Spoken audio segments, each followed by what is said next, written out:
All right, we should be good. So like we were talking about last time, let's just do a little bit of review to get you back in the zone. Let's talk about the 4 strokes. The intake, you guys describe what's happening here. Right, intake valve's open, air's coming in. Which way is the piston going? Down, exactly. The next stroke is a very important one, and it's actually where we're going to spend quite a bit of our time discussing, and that's compression. So what happens there? We got the intake valve closes up, right? That has to happen. We got the piston coming back up. While the piston's coming up, both the intake and the exhaust valve are closed. We agree? So it should be building pressure, right? It needs to be increasing in pressure, increasing in pressure. If you'll recall why we needed to increase in pressure, because that'll increase in temperature. And the temperature being warmed up and the fuel and air being in there, everything's kind of warm. It's really ready for a combustion event, right? It's ready to burn, basically. But where we're going to spend a lot of our time is sometimes we have the engines, they don't make enough compression, or there's an issue with compression. What do you think the result is if we have not enough compression? Not enough air coming in. So it'd be like, let's say even plenty of air came in, but it didn't compress it well enough. We could light the spark plug, but everything's not pre-warmed up and under pressure, it won't fire. Okay. Maybe, and that's kind of what we're going to get into, but ultimately the reason that you would even be looking into this is the car comes in and maybe it's got a misfire, right? So last week when we did that power balance test, if you had a car that was a 4-cylinder and it was running on 3 cylinders, it's possible that it could be an issue with compression. Now, not necessarily, so I don't want you to jump to that, but if we were to back up and get one of those cars from last week, go ahead and bring it in and you feel it running a little rough, right? And you're like, I don't think it's firing on all cylinders. Then you were to do a power balance, and let's say it's cylinder number 2 that has no difference, right? So every cylinder 1 drops RPM when you turn it off with the scan tool. Cylinder 2 makes no difference. 3 drops and 4 drops, right? You're like, all right, cylinder 2, something's up. It could be compression. You wouldn't just jump to compression, but the way that you think about the engine and how it works, compression is the next thing to cover. But in reality, if you had a misfire, I'd probably check spark first. Spark's fairly common problem, and it's also fairly easy to check. Compression's not real hard to check, but just know you don't just jump on and check compression on any kind of problem. Make sense? So let's say we did some testing and we believe it has a spark problem, or we believe it has a compression problem because the spark is good and the fuel appears to be good. Then cool, we would do this, right? So let's go a little bit more. Intake you got, compression you got, combustion. Tell me all what's happening right there. Right, so the spark, exactly, because now we're really talking about spark ignition. We're not going to really go into compression anymore. And it was fun last week. The spark plug ignites at the right time. So a little, what would you say? A little chispa, right? It puts a little spark, a little electrical arc from the center electrode to the outside electrode. Boom. Just that little tiny spark right there should be enough to start the burn, because you got air and you got fuel and it's under compression, which pre-warms it. Everything's ready to go. Boom. So that spark occurs. This combustion starts to burn like this in this direction. It expands. As it expands, it builds more pressure. It pushes the piston down with a lot of force, right? So that's what's going to transfer power to our crankshaft. It's going to get the crankshaft spinning really fast, and that's going to turn our belt, our transmission, ultimately our drive shaft, ultimately our wheels, right? Then that exhaust, that fresh air, that oxygen and that fuel is then, it's burnt, it's spent. You can't burn it again, it's done. So we got to flip back around, open the exhaust valve, and clear the exhaust out, right? So just visualize that. If you have a problem with the intake stroke, you won't end up with a combustion stroke. If you have a problem with the exhaust stroke, you won't end up with a combustion stroke. It's really all about the combustion or the power right here. So if you want to be kind of silly, what you would call this on a bumper sticker is the suck, the squeeze, the bang, the blow. So if you see that on the back of a shirt, it's not somebody being creepy. Well, they might be actually. They probably are creepy, but they're just that's like a hey, I know about cars statement. Yeah, that's like or motorcycles or lawnmowers or anything with an internal combustion engine. And also, if you forget the order, but you can remember suck, squeeze, bang, blow, you can also remember these, right? So the big thing we're going to spend some time on today is talking about issues with the compression stroke. I just want to make sure you know an issue with the compression stroke could actually start with a problem with the intake or with the exhaust. And the example I'll give you is you guys are going to take a deep breath. Ready? Breathe it in.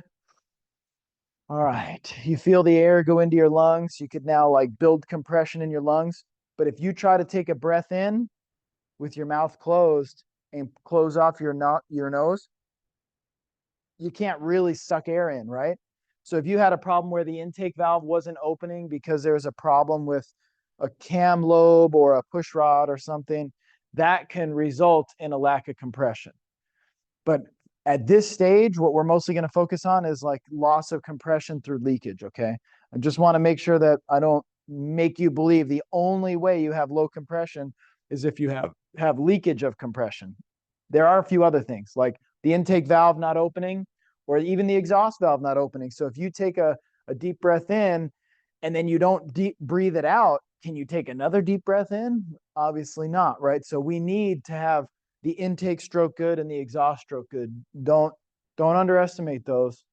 However, for today, we're going to cover issues with the compression specifically. And so I'll jump to back kind of to where we were. Need to get right back to where we were at before. And that is right here. Here's your main workhorse for testing. So if we're testing a vehicle and we suspect it has an issue with compression, this is your tool. We're going to go ahead and we're going to attach this, and you can see it's a gauge, and the gauge reads in PSI, and you can measure how many PSI, pounds per square inch, of compression that that particular cylinder makes, right? So if it was a V8 and you wanted to test compression, you could spend a little bit of time testing all 8 cylinders. So the process of diagnosis, you should already kind of know what cylinder you're after. Maybe it's multiple, by the way. Remember that example I gave you last week, that customer who had the Nissan and it had like no compression sounding, it just kind of like that one. Yeah, you might have no compression in any cylinder. I agree. But a lot of the times we're mostly focused on 1 or maybe 2 cylinders. Cool. So you can compression test all cylinders. It's not a bad idea, but you know, typically the way we're doing the diagnosis is more like, hey, I did the power balance first. I know that cylinder 2 is the issue. So you might do cylinder 1 kind of to get a reference point, and then you might do cylinder 2 and find out, hey, cylinder 2 has very low compression or no compression. Then you kind of know what you got. And then maybe to be thorough, you do the rest of them just for your documentation. But don't just blindly run over and just be like, yeah, compression test everything all the time. Okay, makes sense? So when we do this compression test, we're going to be actually looking at the numbers that this needle points to. And so some of the overview, we need to disable the engine so it won't start. All right, this is a cranking compression test. So if you go to put pull one spark plug out, put the tester in one cylinder, and then you start it up, it's no longer a cranking compression test. That'd be like a running compression test. That's a little bit different. So we got to make the car not start. There's a lot of different ways to do that. We'll get into some of the different methods, but it kind of depends on the exact vehicle. So if it was an old car that had a carburetor, you couldn't turn off the fuel. The carburetor is just, it's mechanical. There's no turn it off. It does its thing. Okay. But on a newer car, you could disable the fuel pump. Anybody think they know how you could disable a fuel pump? How? Pull a fuse, pull a relay.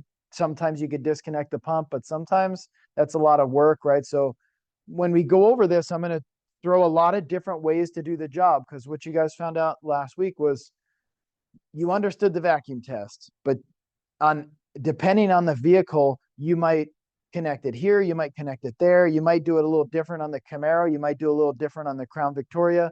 There's just a lot of variables, right? So similar with the compression test, the procedure, like the vacuum test, is kind of the same, but the actual prep could be a little bit different. So you're going to make it so it doesn't start. Maybe pull a fuel pump relay or a fuse. Maybe disconnect a fuel pump. Maybe if it's a coil on plug, I would just disconnect all the coils because they're usually right there, easy to get to.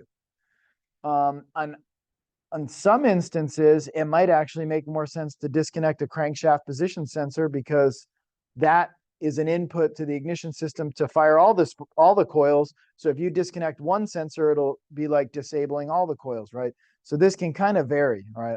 I'll even throw some more specifics when we're looking at the pictures.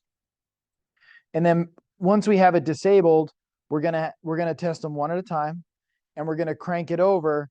And this calls for 10 seconds, and 10 seconds is fine. But a lot of times what I would say is you can crank it for pretty much however long you want, but what you want to do is do it consistently. So what I've seen, like to give you a really specific example, was I had the friend with the Subaru who had the engine, they quoted 18 grand. And I actually went to the dealer and said, hey, can I just see the technician notes? And they were kind of like, he's not here. And they let me work with the foreman for a bit. The foreman grabbed the notes, and the foreman was looking at the compression readings and was kind of like, well, these aren't really that low. But I caught on to something that he didn't, was they started off like 150, then it was at like 142, then 135, then 128, and then it was a 6-cylinder from what I remember. Yeah, it's a 6-cylinder. By the time you were towards the bottom, it was like 118, 112, and you're like, oh yeah, see, 112 is too low, 118 is kind of too low too. So it was like, yeah, the engine's no good. But see, what I noticed was when they started the test, it was better, and it just gradually got worse. Do you think that cylinder 1 is really fresh and cylinder 2 is a little less and cylinder 3 is a little less and 4 is a little less and 5 is a little less and 6 is the worst? Like, what's the probability of them being in that exact order? I don't think the engine wears like that. All those cylinders have an equal chance of failing, really. Some people may say the cylinders in the back get hotter because it's further in the engine bay and maybe those, but like I haven't really seen any pattern with that. This is what I think, and I'm pretty sure I'm right. I believe that the technician did this compression test with the no battery charger, and by the 6-cylinder, what do you think the status of the battery was? Yeah, it was kind of getting down, right? So it couldn't turn it as fast, so it didn't build as much compression. So to be honest with you, I think that they incorrectly condemned this engine simply because of a procedural error, right? So one of the things I can't stress enough is to do an accurate test, every cylinder has to have the same chance, right? The same battery voltage, cranked for the same time, right? So if you go and you guys take turns, because this is a class, and the first person's like, okay, here's my compression test. All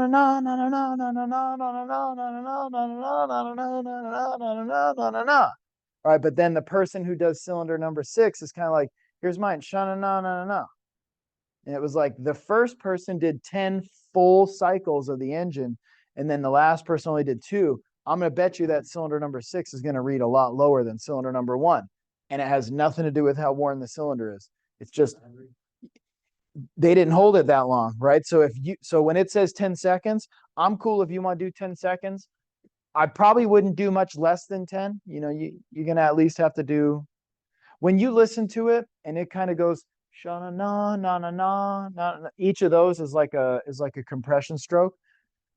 I'd probably do at least 4 or 5 of those at a minimum. If you want to do 6 or 7, that's fine, but don't do 4 or 5 on this one and 6 or 7 on that one, because it's going to artificially make the numbers higher on the one you crank longer, right? So if you guys do this, just be very conscious of that, because I'm very confident that they incorrectly diagnosed that engine. because of a battery or because they weren't cranking long. Maybe they were in a hurry towards the end and they're like, whatever, I'm just going to crank it for a second and get this number, right? I suspect the battery. Cool. And then generally, all the cylinders should be approximately equal and within repair manual specifications. I want to just make a note as we get into this. The repair manual will a lot of times give a spec, but it'll be like, assuming the battery's really fresh, because it's like when they come up with these specifications, that's like for a new car, right? Really good battery. Also, they're calling for you to block the throttle open. And yeah, sometimes that's easier said than done, especially with an electronic throttle. When it was a cable throttle, we could literally just like wedge it open and it was good. Or you could go in there and you could hold your foot to the floor and it was good. But on a modern vehicle that's got a electronic throttle, you're going to push the accelerator pedal to the floor. That's going to send a signal to the ECM. The ECM is going to say, we're not going to go wide open. It's going to go some other number, right? So then you're probably not going to get quite as high of a compression reading because the throttle's a little bit closed. So what I learned over the years is I'm a little loose with these final numbers. You know, if I'm getting 130, 128, 132, like I'm going to say, okay, those are the good numbers. The service manual may say 160 or more. And you could be like, well, all those cylinders are worn. But see, like, that's what I'm saying. This test can vary based on the battery health, can vary based on how wide open your throttle is, and it can be hard on the newer cars to get it to be wide open. So to an extent, the main focus of this is going to be equal. It should be relatively equal. And then, yeah, I mean, obviously it should be within specifications, but take that one a little bit loosely, okay? And also if the car's got a lot of miles. If the car's got a lot of miles, and you know you're getting 130 psi compression, if you get on cylinder 1 130, cylinder 2 close to 130, cylinder 3 close to 130, and then cylinder 4 you got 7 psi, you know 7's an issue. But if you look at the manual and you're really like by the book, you're like, well, all of them are bad. And it's sort of like, nah, chill. Like the 130s, that's okay because this has 150,000 miles. 7 psi is not going to make enough compression to have a power stroke. Make sense? Just to give you some like perspective on this. All right. And then I'd like to make a little note. There are different hoses, this one and this one. When you go to do this test, you have to make sure that this matches the spark plug. So you're going to actually pull the spark plug out and you can lay the spark plug up against those threads and they should fit like this. Make sense? If they don't line up, you know, then that's the wrong adapter. There are different sizes. And then sometimes we're worried about how far it goes down. For the most part, they don't make them so long where you have an issue, but we do have to find the right adapter. When we do a regular cranking compression test, there's going to be a little valve in there, a little Schrader valve. That needs to be there. That's going to hold the air. So when the compression test shoots air into that hose, it's then going to go up in the gauge. If it pumps the gauge up and then the gauge falls back down on you, that's because that valve is probably missing or the valve is leaking. So it's just the same as a tire Schrader valve, the little valve stem core. Okay. And sometimes if we do a cylinder leakage test, which we'll talk about in a bit, we need to have the valve out on that test. Sometimes we have hoses that have the valve in and hoses that have the valve out. Other times we're manually taking them in and out. So just be aware. Cranking compression has the valve. Later, when we talk about cylinder leakage, no valve. Okay. So here we go. Again, we're going to thread this in where the spark plug hole is on that particular cylinder, connected to the gauge. The engine's going to be cranked over or started. We're going to start with the cranking compression test. This is the most common. So it's really cranked over. We're going to disable it from starting. Okay, makes sense? Then the compression gauge is going to read the amount of air pressure that's in there. Cool. And then, of course, we'll check it to spec. All right, that's the overview. And so if I could make a sound for this first one, during cranking compression test, the engine's cranked over but not started. Right, that's when you guys go out to the car and you go to start it, right? You got to start learning these terms. Cranking. So if I were to say, did the engine crank? And you're like, well, it didn't start. I said, that's not what I asked though. I said, did it crank? Crank means the starter. You hear the starter turning the engine, right? That is cranking, but not starting. Make sense? Okay, who's ever run out of gas? You can be honest. Me too. That's the sound we want. It's not that the battery's dead, right? That's a crank, no start. Yeah, we've been there. That's a crank, no start. We want to hear that same sound. Whatever the noise is. What do you want to make?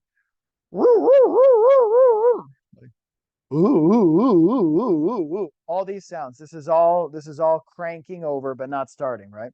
Now, if you have a dead battery, what might it sound like? Or different sounds, right? We want to hear the yeah. So not that one, but the cranking test. Now, when we go ahead and do that, again, the starter is going to be turning the engine. And now if we picture the strokes, right? Intake, compression, right? It's seeing how much compression it builds, and that's going to register on the gauge.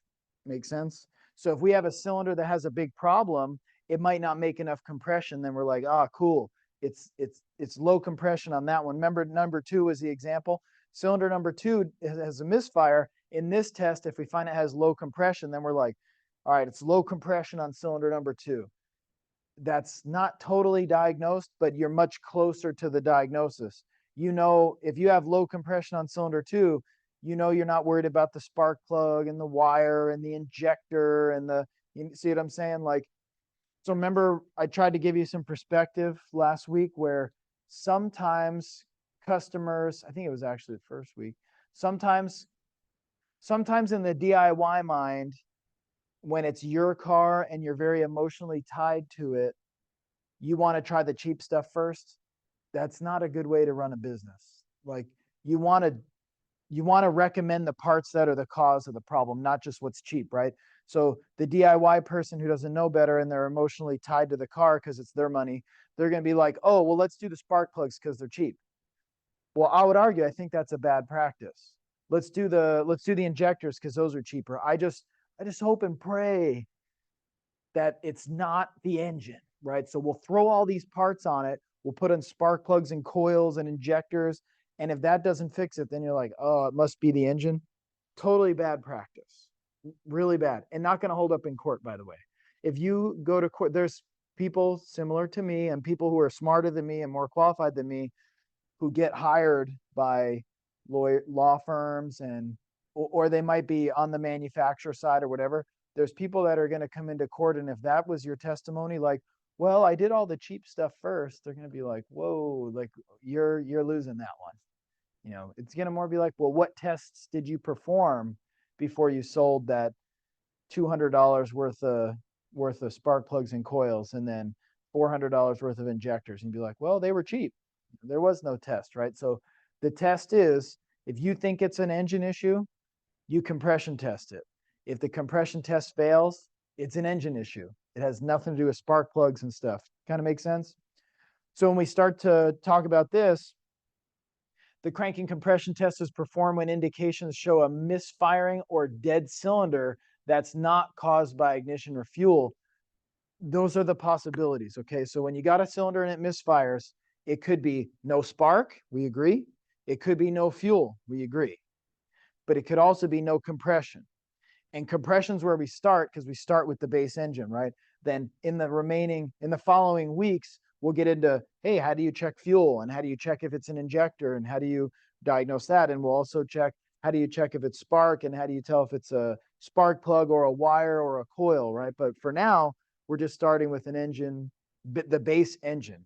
If it's the actual engine, so like if we were to jump back, if we had an issue with the piston, the rings, this one's a pretty good image, right? If we had an issue where this wasn't going to have at least 150 psi of compression, that means it could be a problem with the valve, with a valve, with a head gasket, with rings, with a hole in the piston. Like this right here could be the cause of the problem.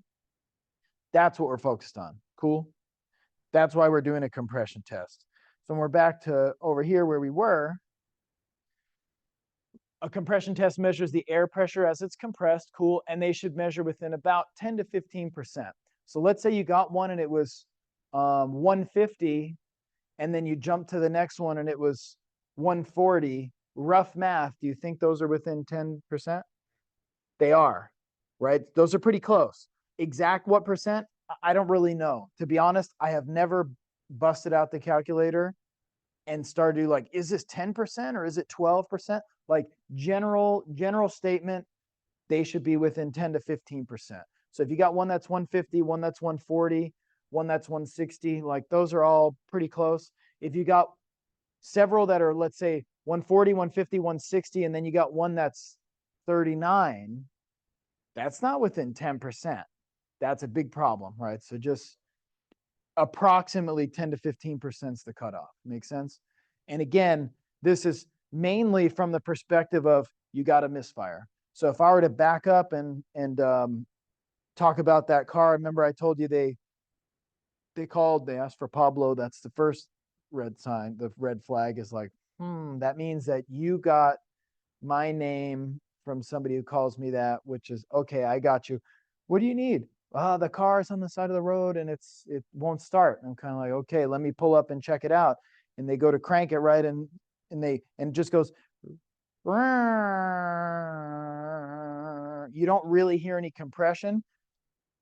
I might actually jump on a compression test first before I even check spark, because the way it sounds, right? The clue was last week, the cranking sound made me think there's a compression issue. In that case, I'm just going to pick a couple random cylinders, maybe 1 and 4.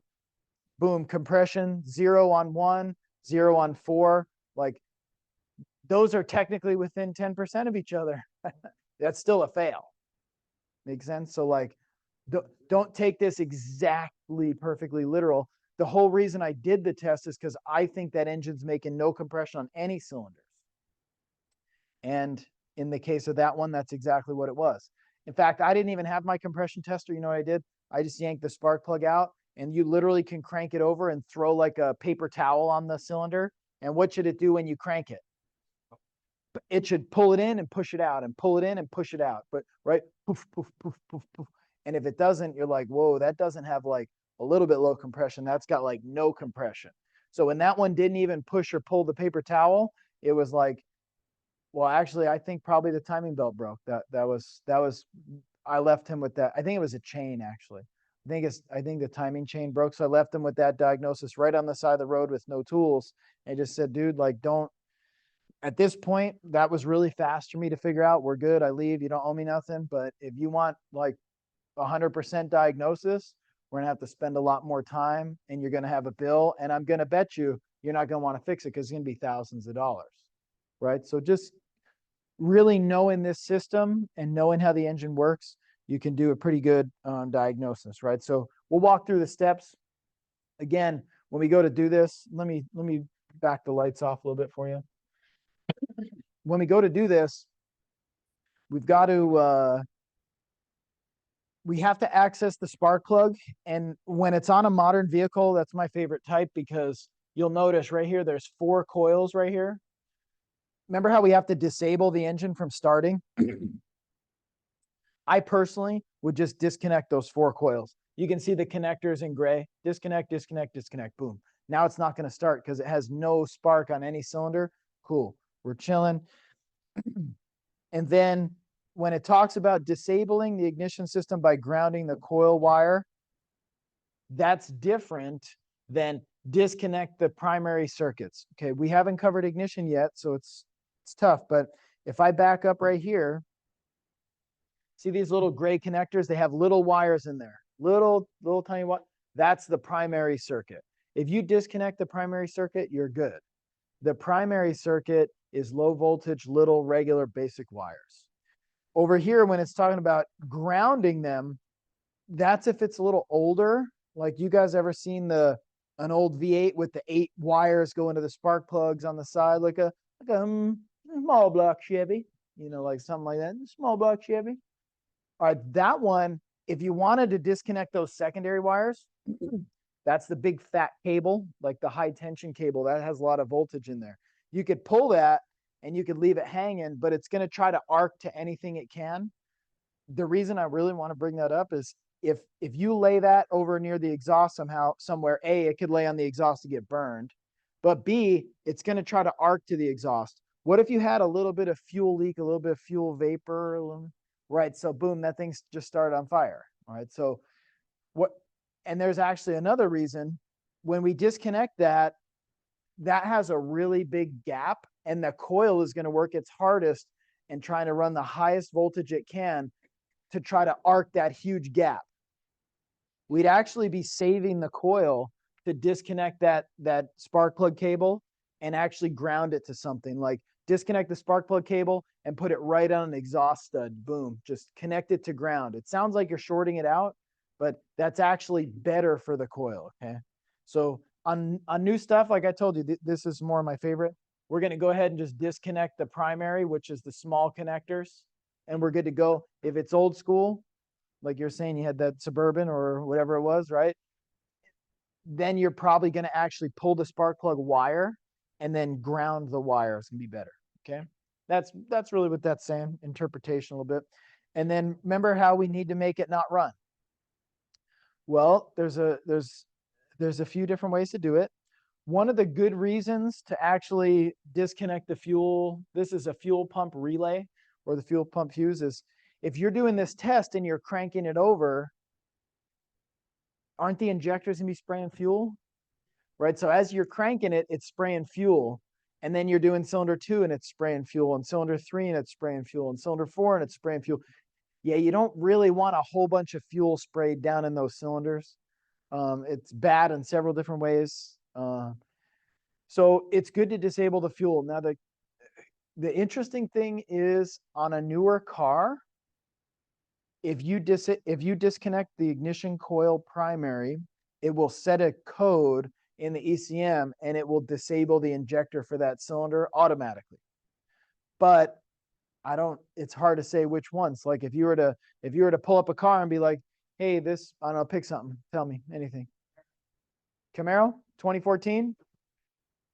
I suspect that's going to disable the fuel injectors when you disconnect the coil. But to be honest, I don't know for sure.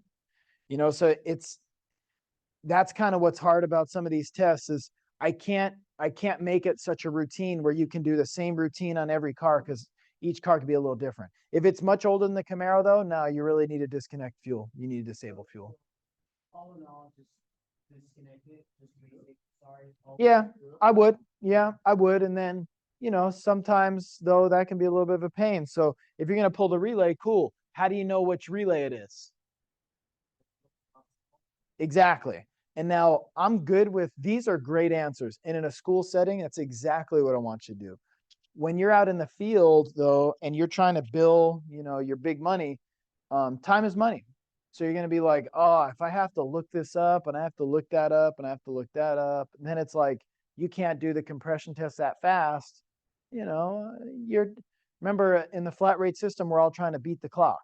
So if I know how it works and I don't have to look it up and you have to look it up, I'm going to end up finishing faster than you, and I'm going to bill the same amount. And so I'm going to be more profitable, right? So that's something that everybody just has to be aware of. You could disconnect the fuel on every single car, and it's a great idea, and it's better safe than sorry. Totally agree with. But it does come with a cost, and the cost is time. If you can convince the customer to pay you a little bit more time, then there's no issue. But you're in competition for business. Somebody else down the road is going to be able to offer it for a slightly lower price, so we're just always up against that, not wanting to do excessive work and time if we could help it. However, we made the point, disable the fuel unless you get lucky and it's one of the ones that disables it for you, but it's hard to know if it does or doesn't. Cool. And then remove all the spark plugs. Now that's a step I see commonly skipped. Technically, if you wanted, you could just remove one spark plug, but it's not going to be the best test, right? So if if I'm down and dirty, right, and this cylinder number 2 is not firing at all, I may literally just pull spark plug number 2 out and put the compression tester in there and crank it just to get a rough base number. Make sense? But to really, really do the test perfect, you should pull all the spark plugs out. That every single cylinder spark plug should be pulled to really do it the best way. So in school, that's what you're going to do.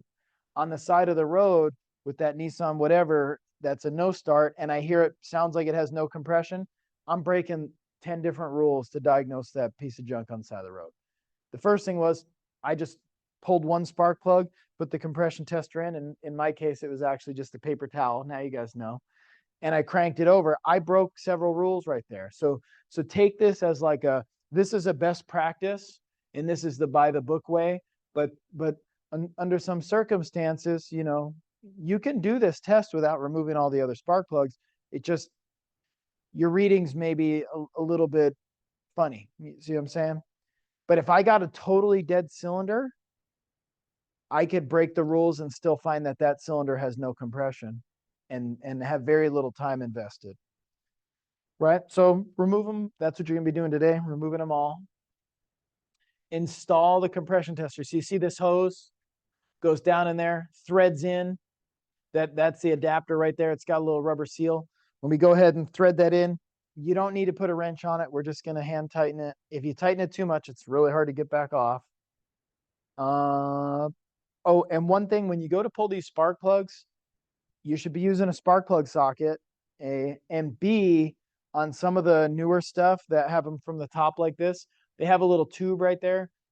That could be kind of small. So like back in the day, spark plugs a lot of times were 5/8, which is like a 16 millimeter.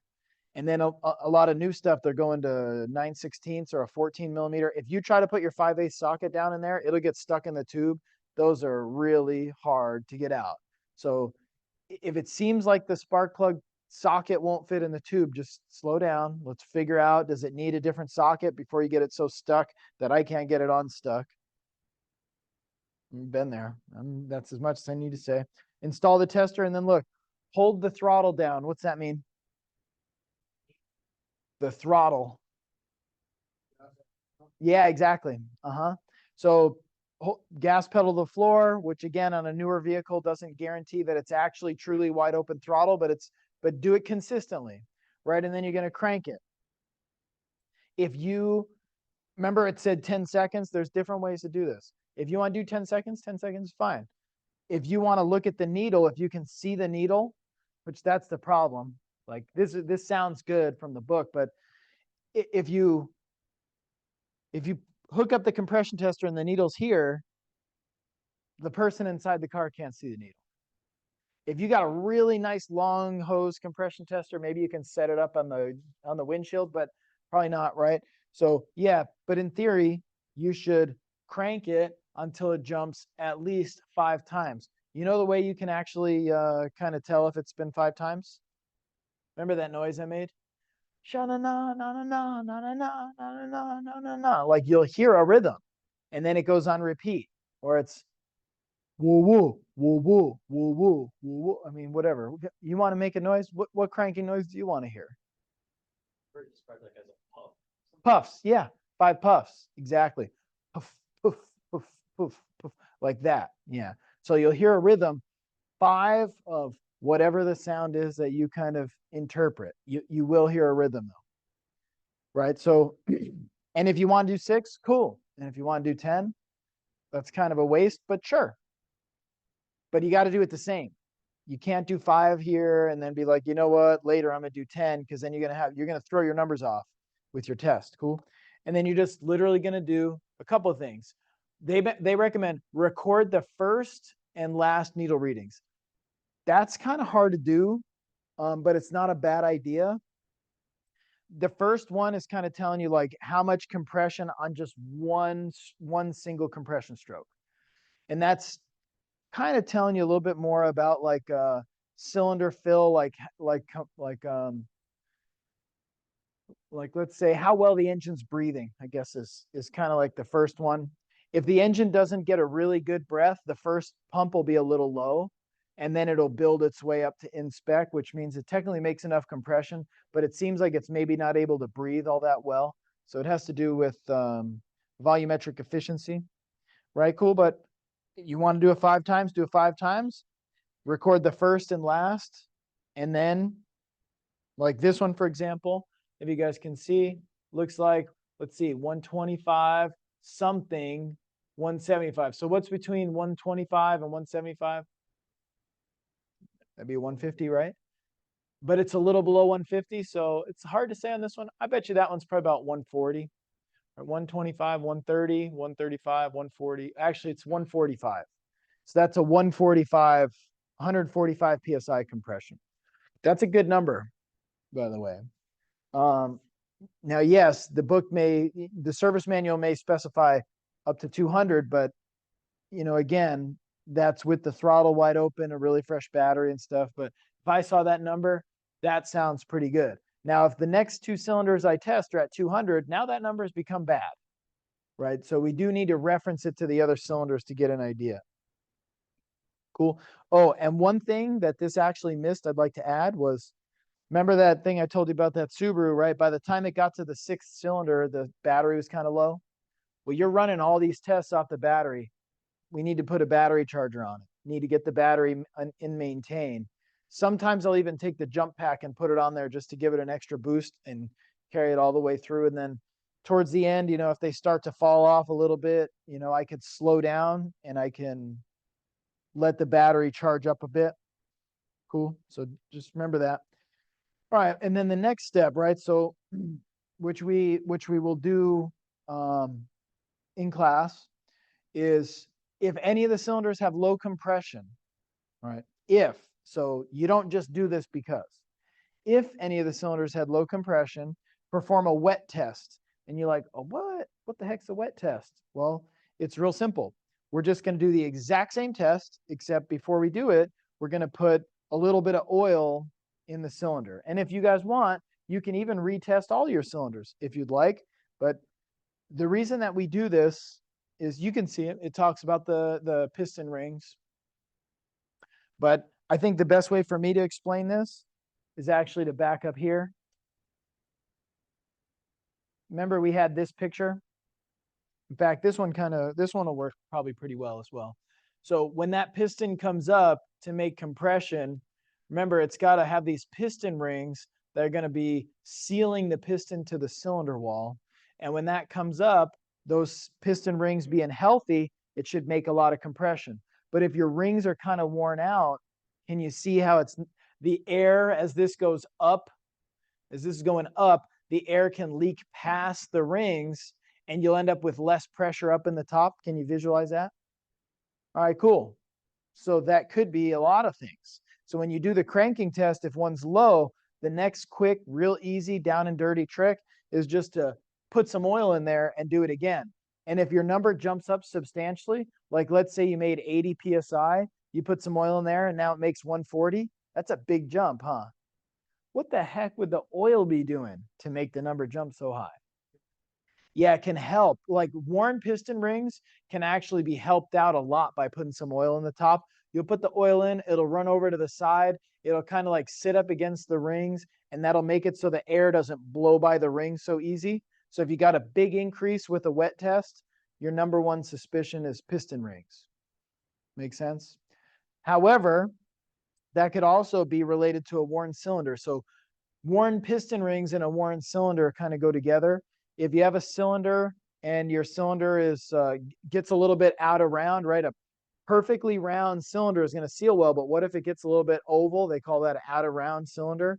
It's going to be hard for those rings to seal, but if you put oil in there, it'll help the rings seal, but the issue may not be the rings. The rings could be brand new. If the cylinder's out of round, the wet test will help it as well. So don't 100% take like, oh, the number jumped up with a wet test, it's rings.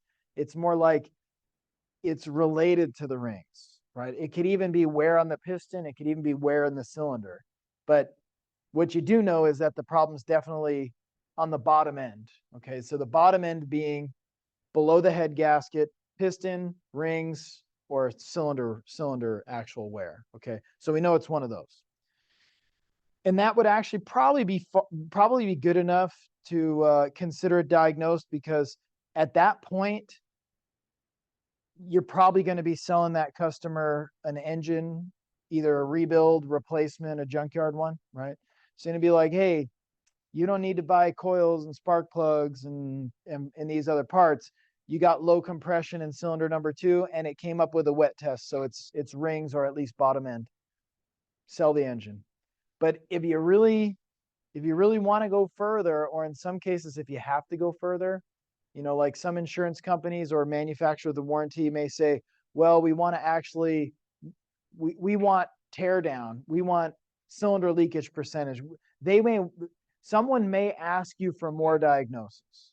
But if it's just a simple regular customer and they're like, let me know if this thing's worth fixing, and you're like, no, this low compression on cylinder 2 and it came up with oil, it's bottom end, you better bust out several $1,000s, and they're like, forget it, then you're good. You don't need to diagnose it any further.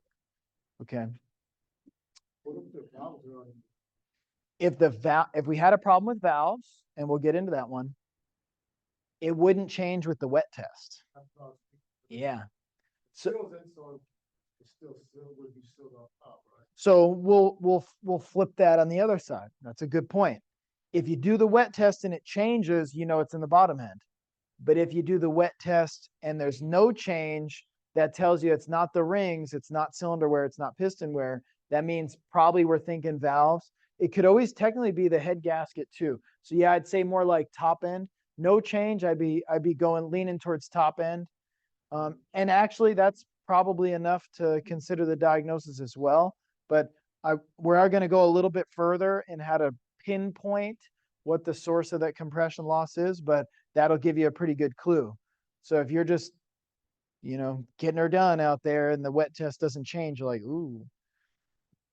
So, I mean, either one's bad, but at least you can tell the customer, hey, it's bottom end or it's top end, because sometimes the customer will be like, well, I don't want to replace an engine, but I'm willing to do a new head or new valves or something. So if they're willing to do that, we probably need to go a little bit further, which that's one of the things we'll do right here.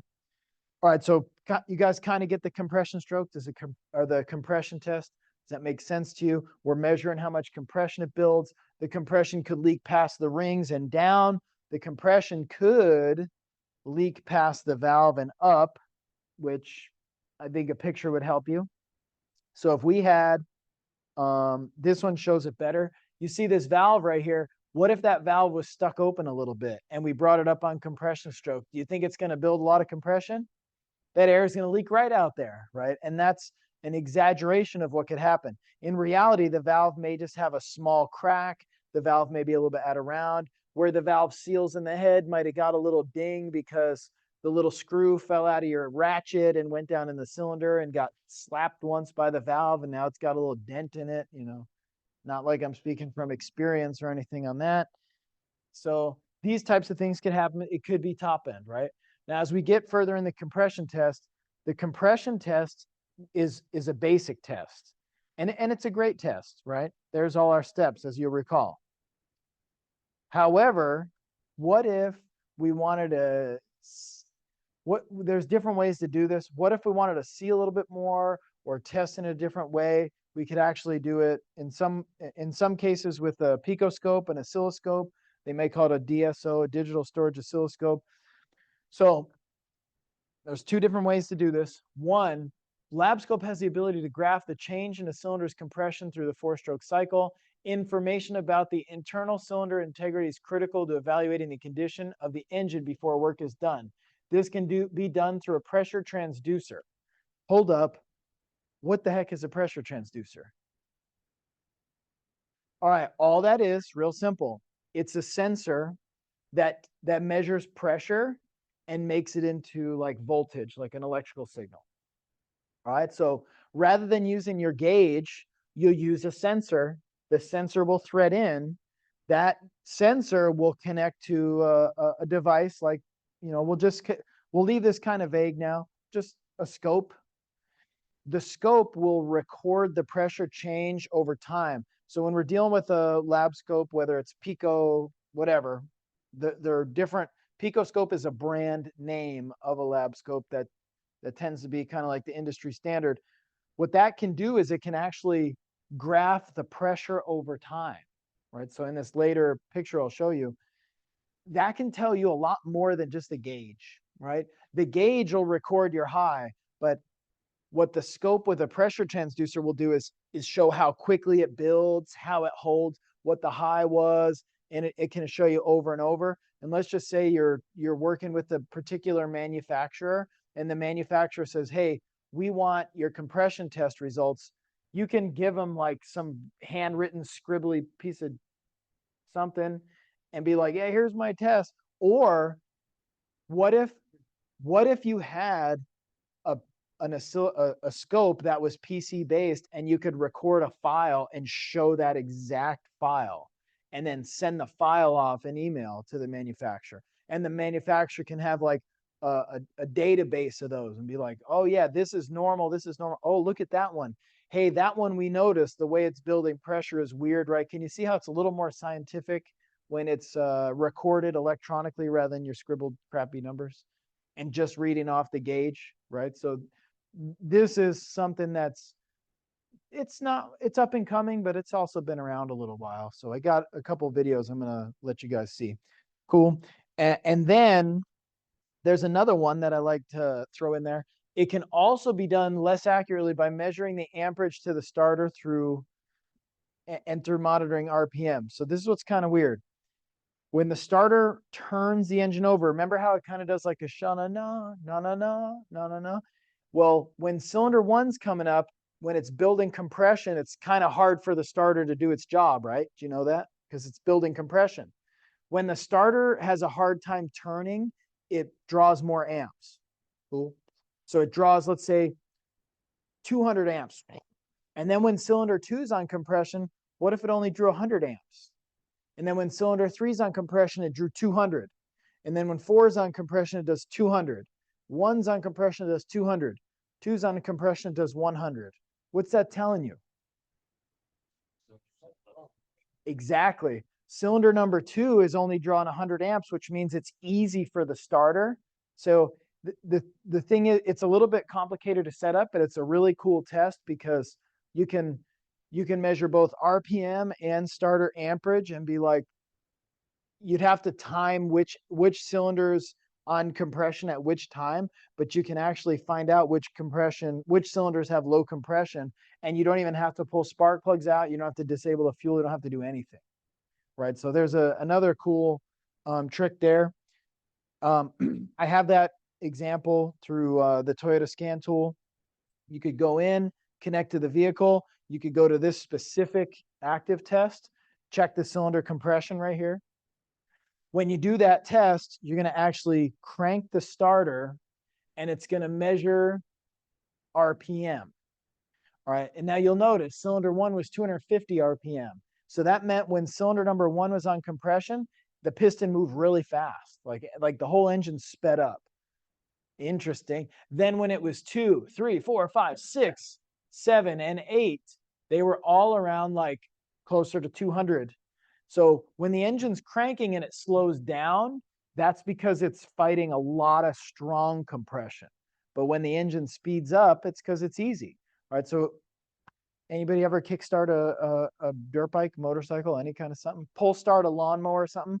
Like when it has compression, you can feel it like, or, but when it has no compression, you're like, oh, it's easy, right? It's easy. It'll spin faster. So, yeah. Well, look, cylinder one spun really fast. So that's telling me cylinder one has low compression. What's the PSI? I don't know.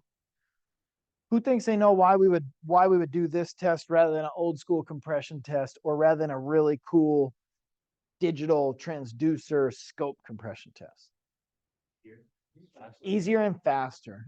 Bingo. So if a car rolls in, remember, we're in engine performance, right? So if it's a misfire, we don't necessarily know it's in the engine. It could be in the ignition. It could be in the fuel. So it's all about, if there's 3 possibilities, it's how quickly and easily can we eliminate one, right? So if you go into this active test and you can check cylinder compression and all your numbers are the same, I don't think it's compression. Let me look a little bit more closely at fuel. Make sense? You could literally do this like last week. You guys got to use the scan tools. You could literally do this just while pushing buttons on the scan tool, and it'll give you your test result. Pretty neat. But this is one manufacturer specific. It's Toyota Lexus specific. So some manufacturers do it, some don't do it, you know, but I at least want you to be aware. There's some pretty cool stuff that can be happening. You have to buy that fancy software for $10,000 a year. Luckily it's not as bad as Chrysler. If you wanted this tech stream, it's now GTS Plus. You could get it for $550. You can buy a Mongoose cable and it comes with a subscription. And I believe it's lifetime, but I'm not 100% sure on the subscription part. But nothing really expensive. Right, but that's kind of my brand, you know, so I'm saying they try to take care of the techs a little bit. $550, you buy this cable, plug it into your computer, and you're good to go. But I know some of the manufacturers, yeah, they're going to try to get a lot of money from you. I agree. All right, so you guys are going to notice doing the same thing, compression test with an oscilloscope, a lot of similar things. Remove the spark plug wires or the primary, disable the ignition by disconnecting the primary. This shows another way to do it. This is like a coil pack. So you can disable the whole coil pack and that'll disable all the ignition. Disable the fuel, sound familiar? Remove the spark plugs. And then, wait a minute, that doesn't look like a compression tester. Well, this is the pressure transducer right here. And it goes to this box. And then the oscilloscope will connect to red and black right there. Kind of like that. And then this takes pressure and converts it to electrical signal. And then this converts it to what the scope can read. Then you're going to do the same thing. You're going to crank it, you know, for however long, 5 puffs, if you will, or 10 seconds or whatever. And then you'll end up with with something that looks like this. Now, this is just on one cylinder. As you can see, the intake stroke, wait a minute, there's 0. It's below 0. How's that? You know what? That makes sense. You tell me, why does that make sense? It's suction. It's vacuum. Yeah, it's actually making a negative pressure. Your compression tester can't read that, but this pressure transducer can. It can read positive and negative, right? So you can see, hey, there's our intake. Hold it down. The compression started. What happened? It spiked way up. It went up and up and up and up and up until it got to a peak. And then, like in this case, I don't know if these are intended to be accurate, but it was at somewhere around like 60 PSI. That doesn't sound great. And then during decompression, now we've never said anything about decompression before. Why is this called decompression? Bingo, that's exactly what it is. It should have been the power stroke, but the spark plug's out, right? So in reality, the piston goes up and then it's just like, well, there's no spark plug, there's no fire, there's no fuel. So it just comes back down. So it literally just decompresses. That's it. It's kind of funny.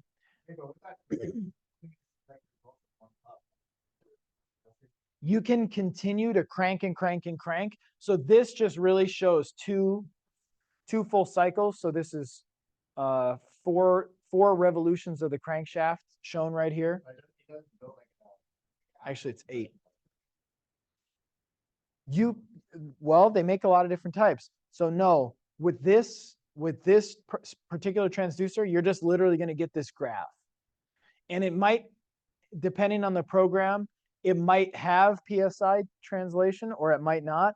But like the Pico version does, it'll show you how many actual PSI, and then it'll show you how much time, and you can kind of see how many cycles there is, but there's no actual gauge. Now they do make digital compression gauges, but it doesn't graph it, you know, so this has much more information on it than your basic gauge. Cool.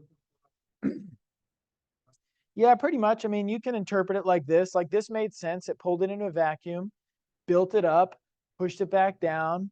And then when it was exhausting, it did build a little bit of pressure, or at least get closer to 0, because you're trying to push it out, but the valve's open.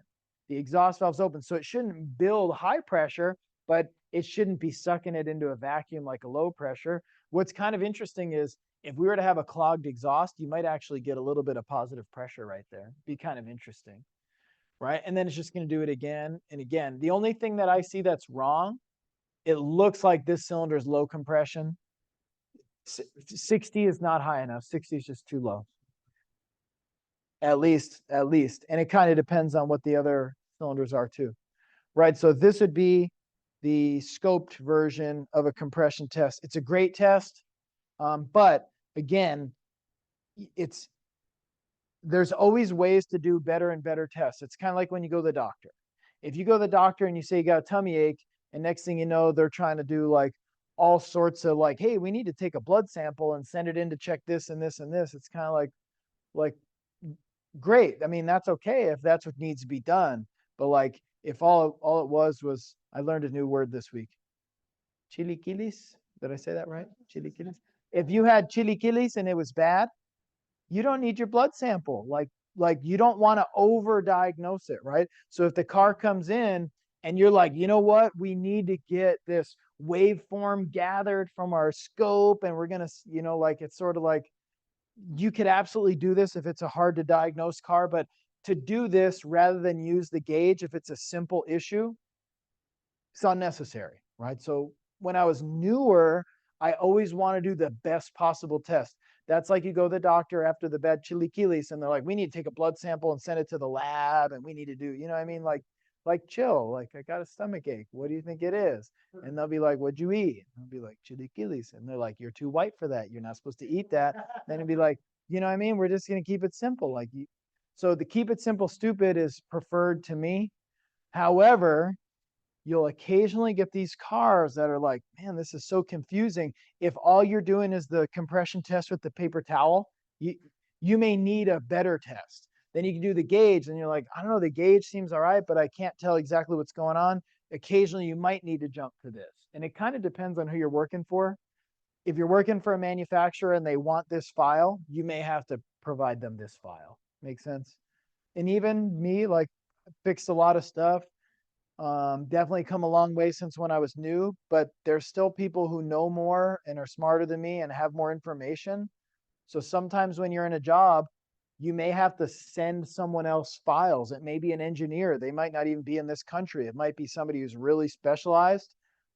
This is a way to be able to get them information so that they can help you. So at that point, you may not know exactly what to do, how to interpret this, but you need to be able to do the test and generate the file and send it, you know, once in a while. Cool. And then you can even do the wet test and etc. Now the running compression test, so we're on to the third type of test already, kind of the fourth if you count the wet compression test. The running compression test is just a little different. This would not be the go-to. The go-to would be the cranking. The running compression test might be something if you have a really weird issue. Like the one that I can come up with off the top of my head is we had a Ford Ranger at one point. I know they're good little trucks, but this Ranger had an issue. I don't remember if it was the 4-cylinder or the 6, but this truck would run good. But then once in a while, it would just stumble. It was like a misfire sometimes, but not all the time. When it's a regular misfire, it's kind of boom, boom, boom, boom, boom, boom, boom. And this one was like,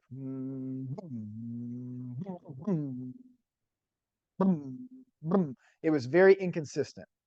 And so that doesn't sound like a compression issue to me, to be honest. That's more like, hey, once in a while it's not sparking or something. That would make sense to me.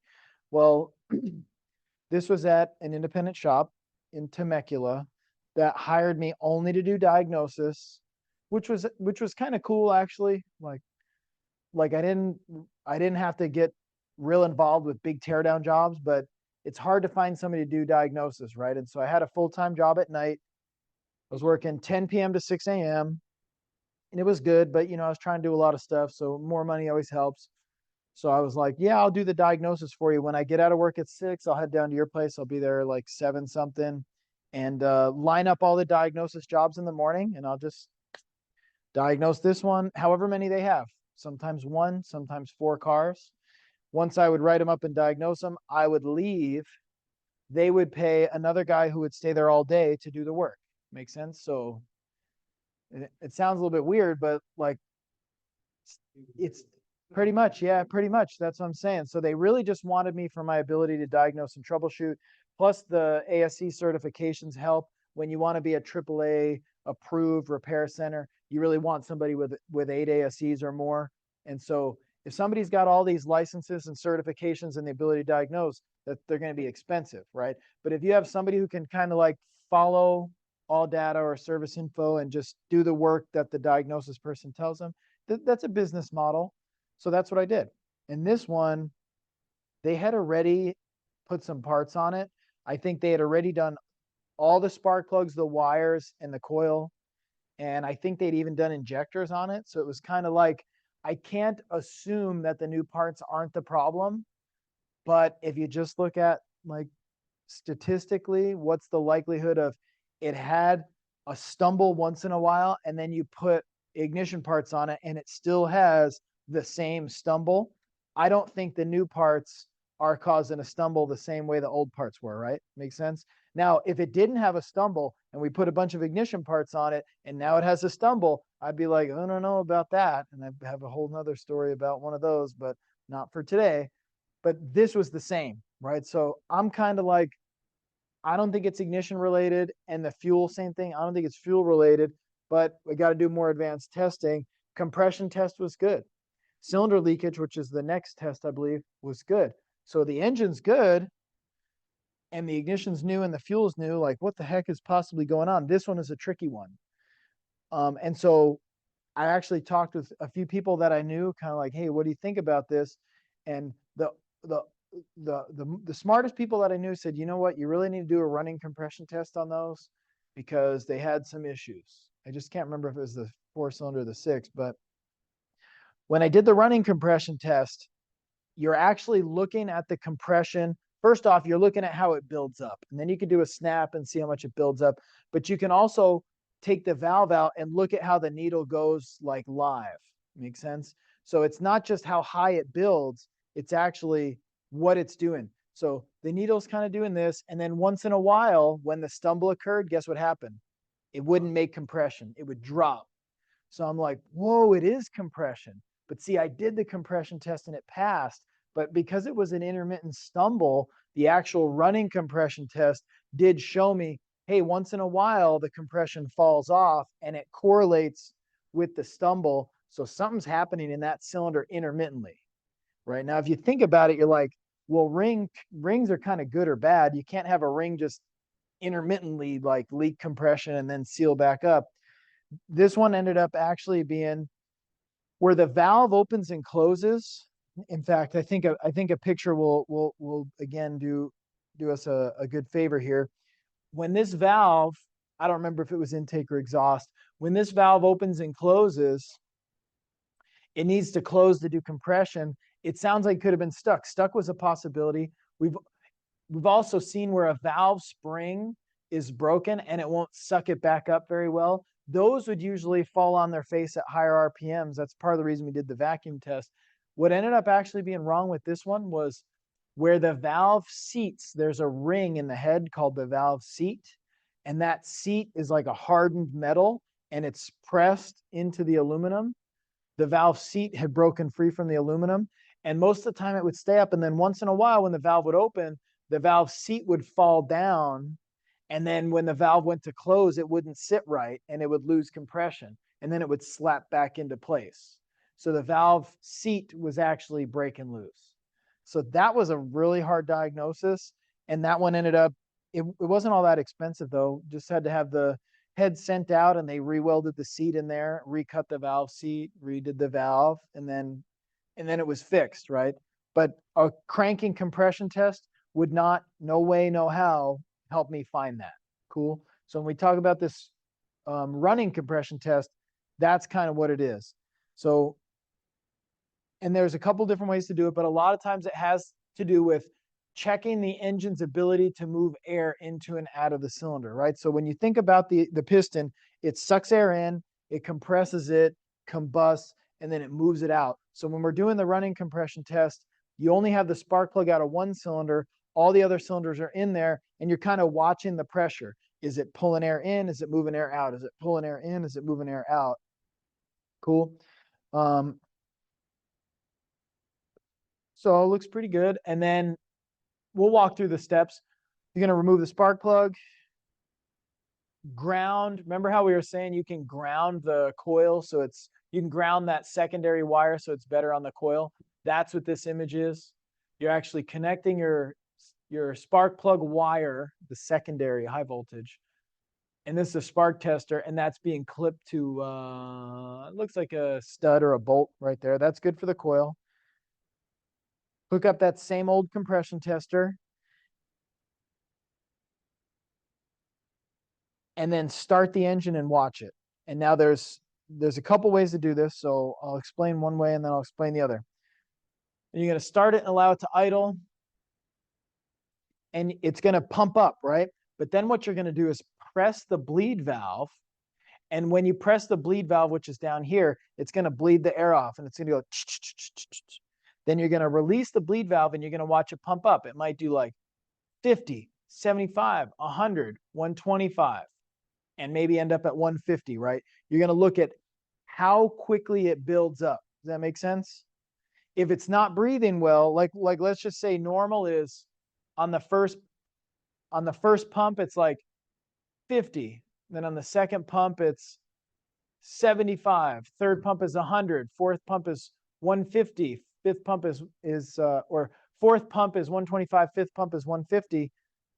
Then you go to test another cylinder, and it's like the first pump is 25. The second pump is 40. The third pump is 70. The fifth pump is 90. You're like, wait a minute. Do you see how that one would be pumping up slower? So that's not necessarily telling you that it's losing compression. It's saying like it's taken a while for it to build it. It could be something where, it's something with the valve where it's not pulling the air in enough. The most common one with that would be like if a camshaft was worn, the camshaft opens the valve. If it doesn't open the valve far enough, it won't breathe in fast enough. It'll slowly build on a running compression test. So a little bit of a different test, right? And then another step is generally kind of takes two people, but whoever's in the car is going to snap the throttle. What that means is like you're just going to punch it wide open and then yank right off of it and let it close. And just in case if the throttle is going to stick, make sure they know how to shut the car off, but it probably won't. You'll be good. And then you're going to record that reading. And that reading, I believe, from the top of my memory, I believe it should be 75 to 80% of max, and it shouldn't really be more than that. If let's just say you had 100 psi running, and then you bled the air off, and then you snap throttled it, and you made 80, that would be good. If you made more than 100, that would be kind of like maybe a sign of carbon on the pistons or something. That would be a little bit of a problem, right? So that's the test. And then again, you're going to do it for the other cylinders as well. Now, what I wanted to say was this is one way to do the test. The other way to do the test that, like I was saying for that Ranger, it's still a running compression test, but we actually take the Schrader valve out and put the gauge in, and that way you're literally looking at the needle going up and down raw. If that Schrader valve is in, the needle holds. So you could let it build up, right? 50, 75, 100, 125, 150, and then bleed it back off.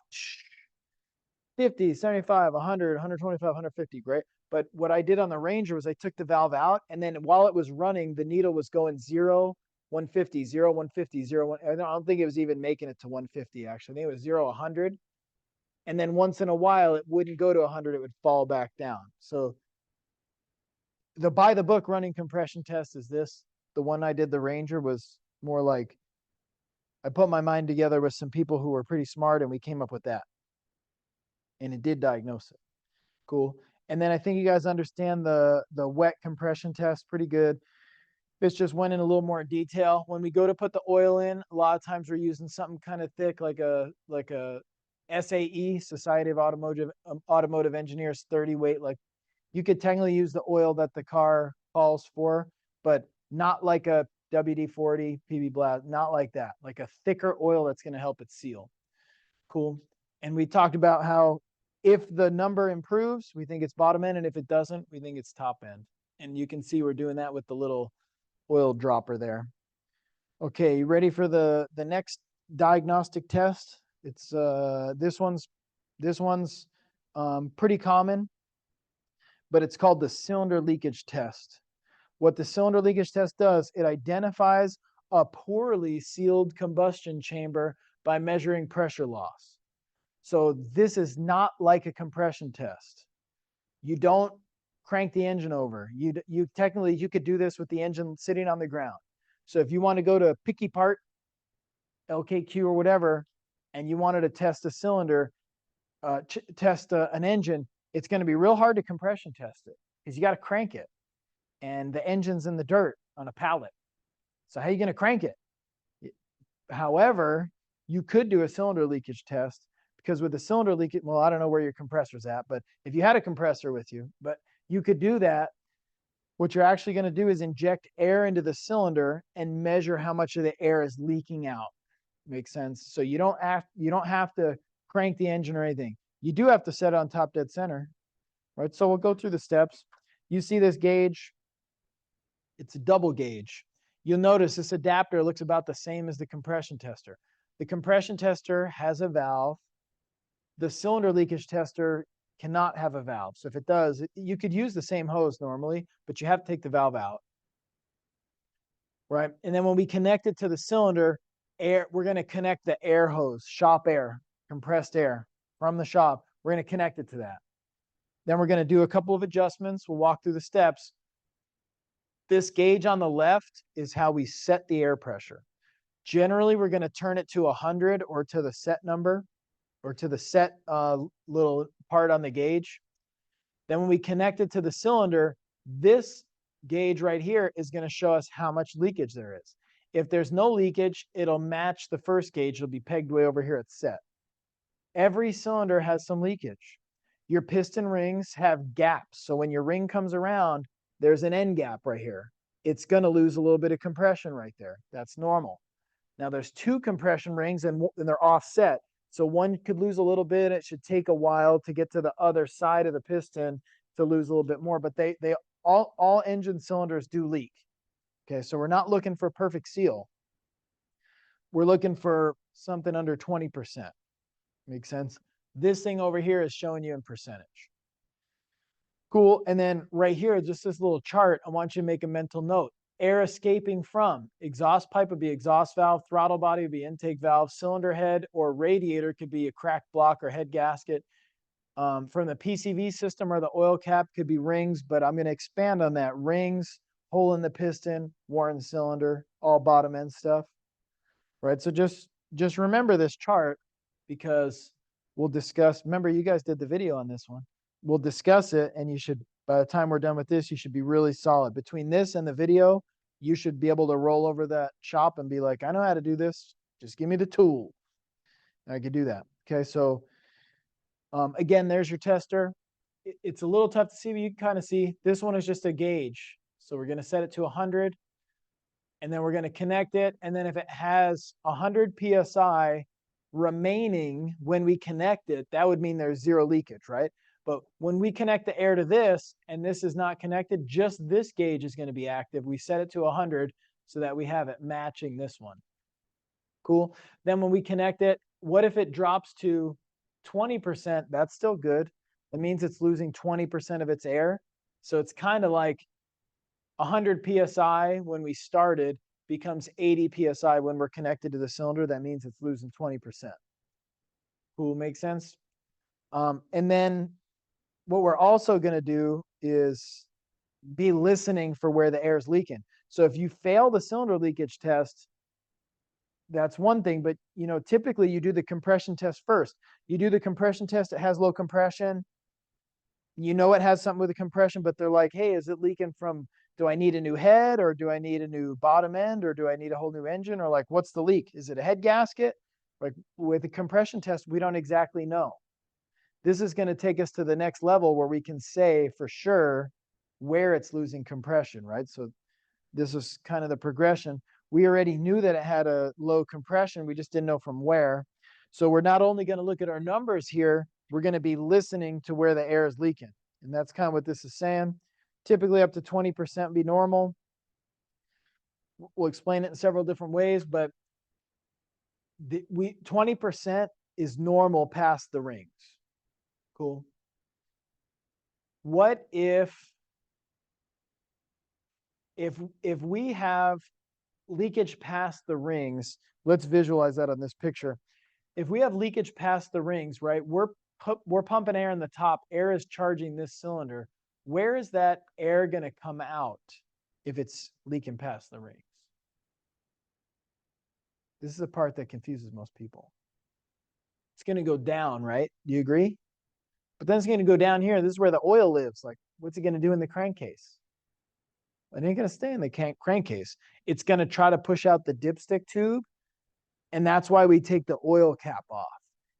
If you take the oil cap off and you put your ear near the oil cap and you hear air rushing out the oil cap, some is normal, but if you have excessive leakage, like 40, 50, 60%, and you hear it rushing out the oil cap, even though the oil cap may be up here, when you dump oil in, it goes through some passages and it ends up down here in the crankcase.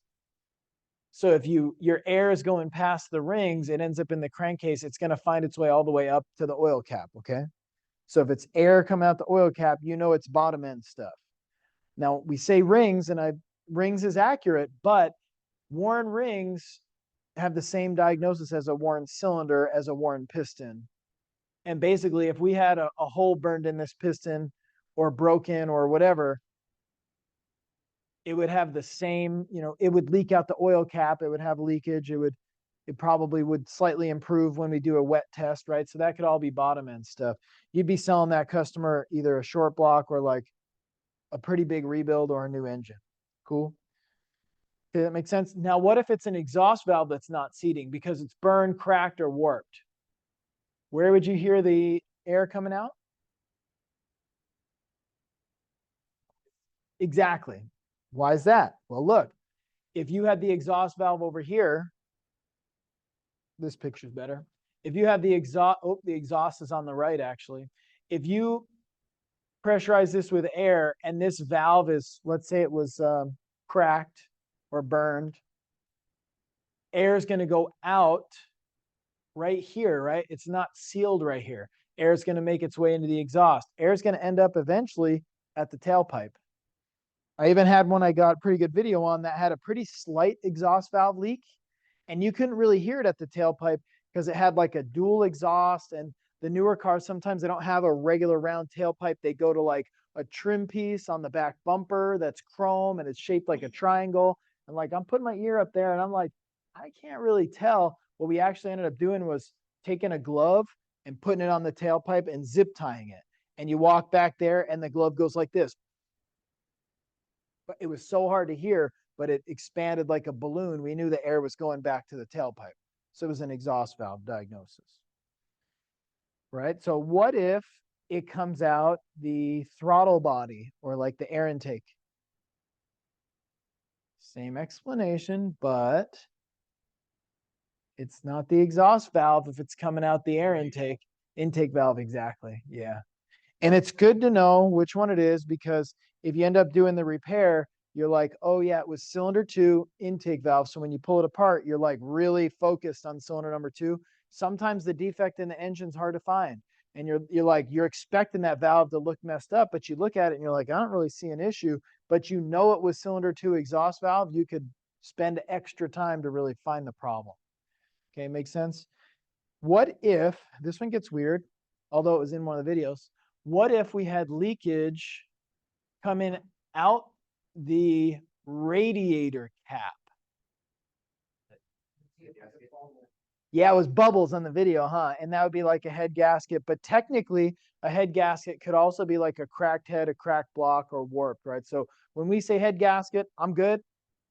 But that means like in the cylinder, if you were to look, we've got compression leaking past the gasket into this coolant chamber right here and out to the radiator. Yes, but couldn't it be like a crack?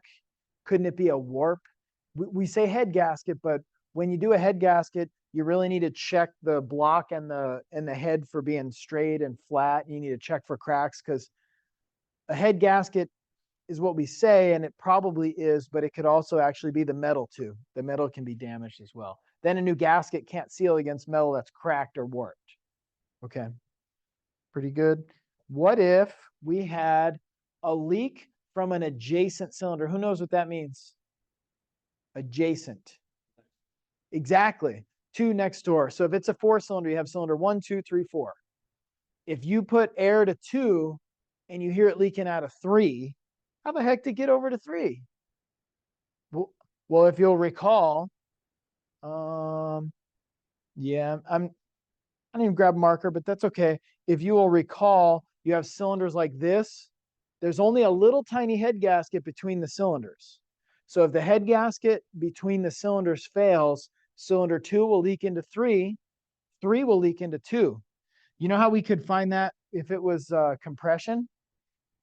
We'd have low compression on 2 and low compression on 3. If you have low compression on 2 cylinders that are next to each other, you'd probably be thinking head gasket because there's only a little tiny separation between the 2 cylinders. If it's a V6, it gets tricky though, because on a V6, it could be 1, 3, 5. Or if it's a V8, 1, 3, 5, 7, and 2, 4, 6, 8. So adjacent cylinders on a V could be 1 and 3, or 3 and 5, or 5 and 7, or 2 and 4, and 4 and 6, and 6 and 8, right? Like that.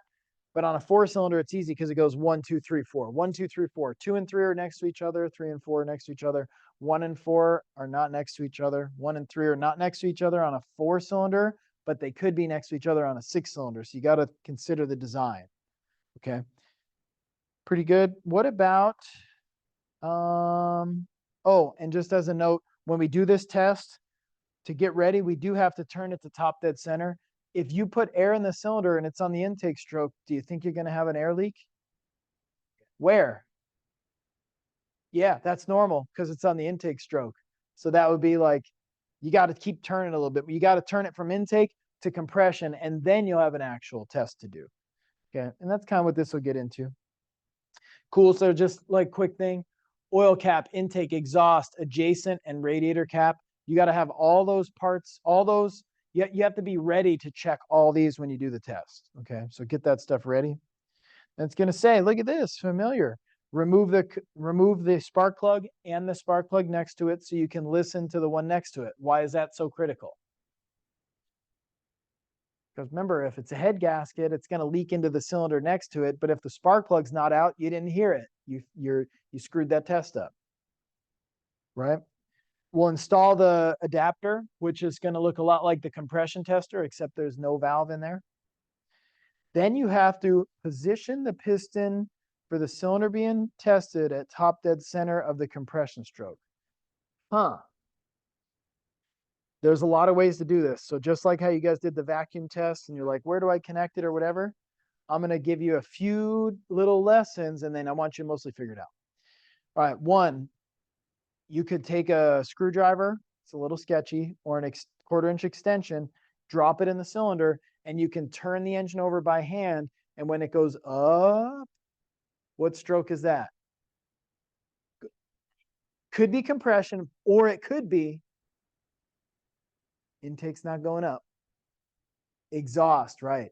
So you're kind of like the screwdriver's rising up, but you don't really know if it's compression or exhaust, so it could be a little bit tough to tell.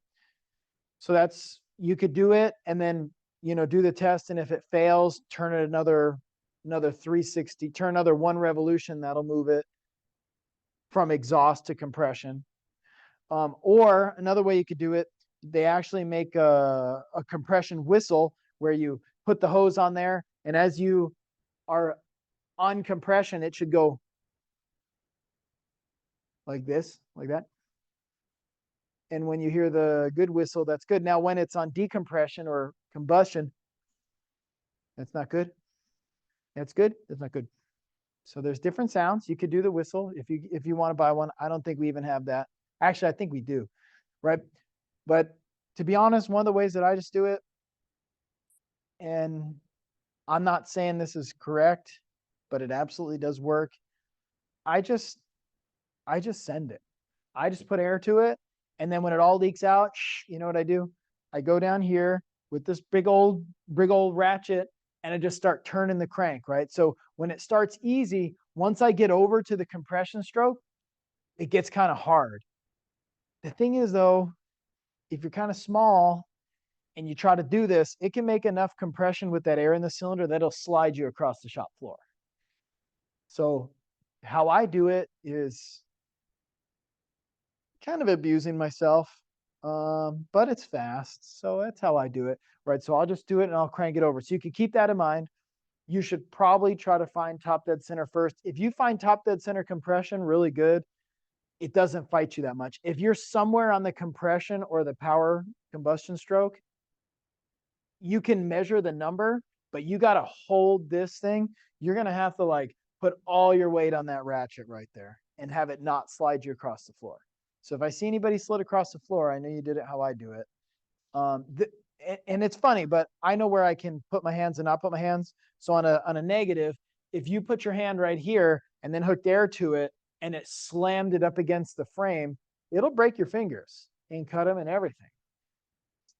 Right, exactly. And so so like, I'm just giving you like the truth, but I'm also telling you the stuff I'm going to get away with is not the stuff that you'd get away with until you learned where you can put your hands, where you can't put your hands. And that's part of the reason that I don't get hurt is just because I've seen it a lot more times than you guys. So we'll try to set it at the top dead center, hook it up, and it shouldn't really be a big deal. Even sometimes if it's at top dead center though, this can try to turn. So just everybody be cautious. This will slam your hand against something and try to hurt you. Oh yeah.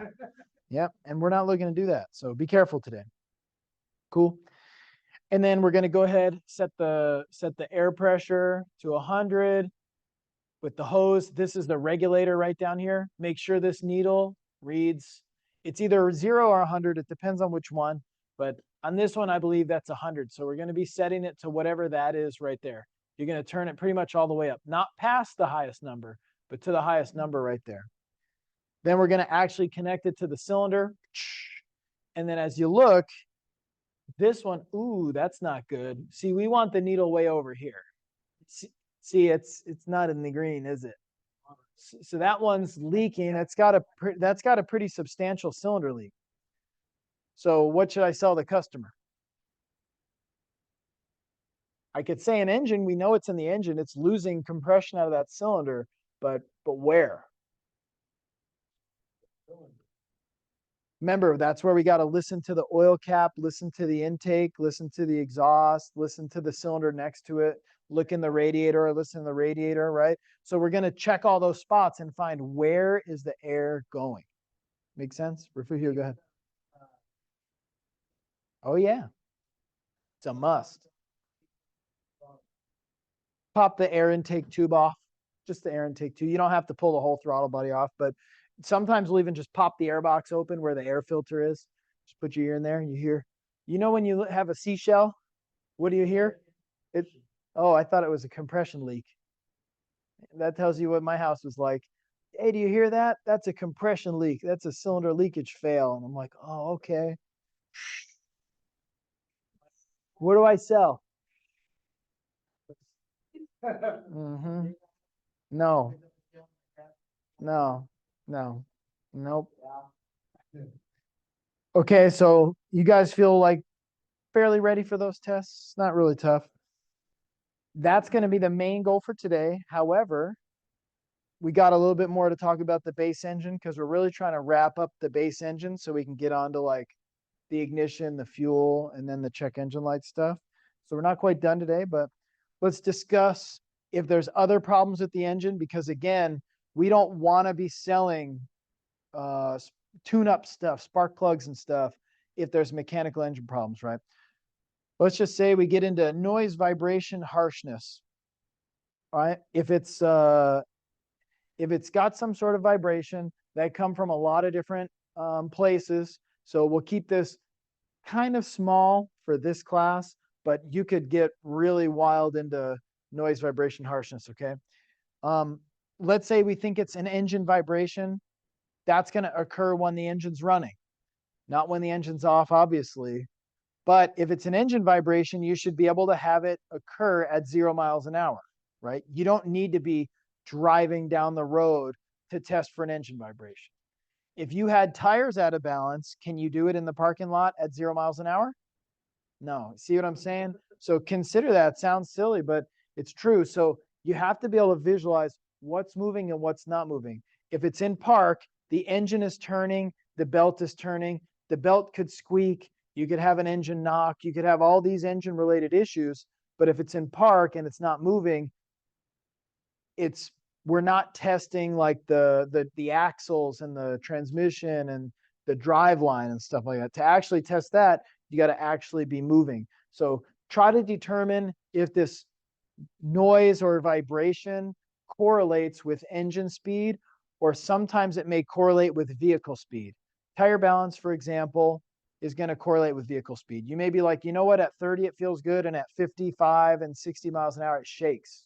That'd be a typical tire balance. Familiar with that one. So if it's like that, we're not real worried about the engine. But if you've got a noise and it's tick, tick, tick, tick, tick, tick, tick at idle, we could be worried about the engine. If you've got a noise and it's tick, tick, tick, tick while you're moving, but when you come to a 0 mile an hour stop, the tick, tick, tick goes away, I'd be more like, what's spinning? Is it brakes? Is it in the wheel? Is it, see what I'm saying? So just kind of understanding that. True. And if when you start it, it's making a noise, but after 30 seconds to a minute, it goes away, but you haven't even put it in drive, that sounds more engine related, but it could also be normal. So just kind of considering this, like, for example, if we had bad bearings. So for example, a main bearing, it could be like a deeper thump, like a thud, thud, thud, thud. It's a knock, but it's not real snappy. It's more of a dead, lower sounding knock. Okay, that could be something like a main bearing. It could also cause the crankshaft to walk. So this has a thrust bearing. The crankshaft can move around. We can get some noises related to main bearings and end play related to the thrust bearing. A lot of times this will be paired with a low oil pressure concern. Part of the reason that I jump into that, you guys have heard of variable valve timing, VTEC, VVT-I, Vanos, VVT-EL. I know all the brands. Okay, all those work on oil pressure. If you have a problem with your engine main bearings, you will have low oil pressure. If you have low oil pressure, that messes up your VVT. You might have variable valve timing codes and VVT, VVT, VVT, everything. But if you actually have low engine oil pressure due to worn bearings, the cause isn't the VVT, the cause is the main bearings. Make sense? So I always want to start with that, because it's pretty common that in the engine performance classes, we get into the really high stuff, but we forget about the basics, right? Oil pressure will cause noises. It can cause knocking. Knocking can be picked up by the knock sensor. The knock sensor will retard the timing, cause a loss of power. Customer comes in, my car's got no power. It may come right back to this, the actual main bearings down in the crankshaft, right? So if anybody's taken the engine lower end or engine rebuilding classes, this is that class and this class, they do go together in a lot of ways. Cool. And then if it is this needs bearing replacement, that's pretty much a full rebuild. Now a rod knock is also a bad bearing, but it tends to be a little bit different. It tends to be like a when you rev it. It doesn't exactly purr, but it sounds really bad. I got a few videos of rod knocks. That one will typically get louder depending on your RPM. So like if you snap throttle it when you get up a little higher in RPM, it'll be a loud clatter. It might be caused by over revving, or if the engine was low on oil pressure. And again, this is going to cause that knock sensor, retard the timing, can cause variable valve timing issues. Honestly, if it's got rod knock, that engine, that's like the death of the engine. Main bearing, rod bearing, that's bad, right? So don't start trying to do tune-up stuff on those. One cool thing is, because you all know about power balance now, we can find out which rod is bad by doing a power balance test. So if you have cylinder number 2 with a lot of looseness, the engine's sitting there running, tack, tack, tack, tack, tack, tack, tack, tack, tack, tack, tack, tack, tack, tack, tack, tack. The sound effects are free. Okay. And if you disable cylinder number 1 and it still goes rack, tack, tack, tack, tack, tack, tack, and then you plug it back in, rack, tack, and then you disconnect cylinder number 2 and it goes rack, tack, tack. Then you reconnect and it goes tack, tack, tack, tack, tack, tack. Exactly. And the reason why is because when you get the power stroke, it pushes down on the piston, which pushes down on the rod, and that rod has a bad bearing on the crankshaft. And you taking away the power stroke a lot of times will take away the really harsh movement on the loose rod bearing. So you could kind of diagnose it. Now, honestly, any further than that, we're really into the ASE A1 area. But just so you know, if it comes in with that type of a knock, they can consider it engine performance related. Pretty quickly, you could be like, hey, your cylinder 2 rod bearing's got an issue. Like, this is an engine rebuild or a major overhaul or replacement. Don't be putting spark plugs in that one. Cool. Piston pin knock is kind of similar, but it's typically like a double knock. So it makes noise on the when it pushes down and when it pulls up. So it's just higher frequency, like more frequent, more knocks per second would be the piston pin, or sometimes they have a bushing, or it might just be even wear in the piston pin hole. So that one again, don't put spark plugs in that one. Piston slap's a really good one because it's even normal on some engines. So like all the LS based engines, 4.8, 5.3, 5.7, not the old 5.7, but like a LS1, 5.7, any of those LS based engines, they purposely make the pistons a little out of round and they make the cylinder round. When the piston is cold, it's out of round and the piston tends to slap around in there. And then when the piston heats up, because it has different aluminum on in different dimensions, it's going to swell to round within about 20 seconds, and it should be pretty quiet. So if it's an old school, LS V8 and you start up and it's got some crack, crack, crack, crack, crack, crack, crack, crack, crack for 20 seconds and then it quiets down, that's probably piston slap. That's probably normal.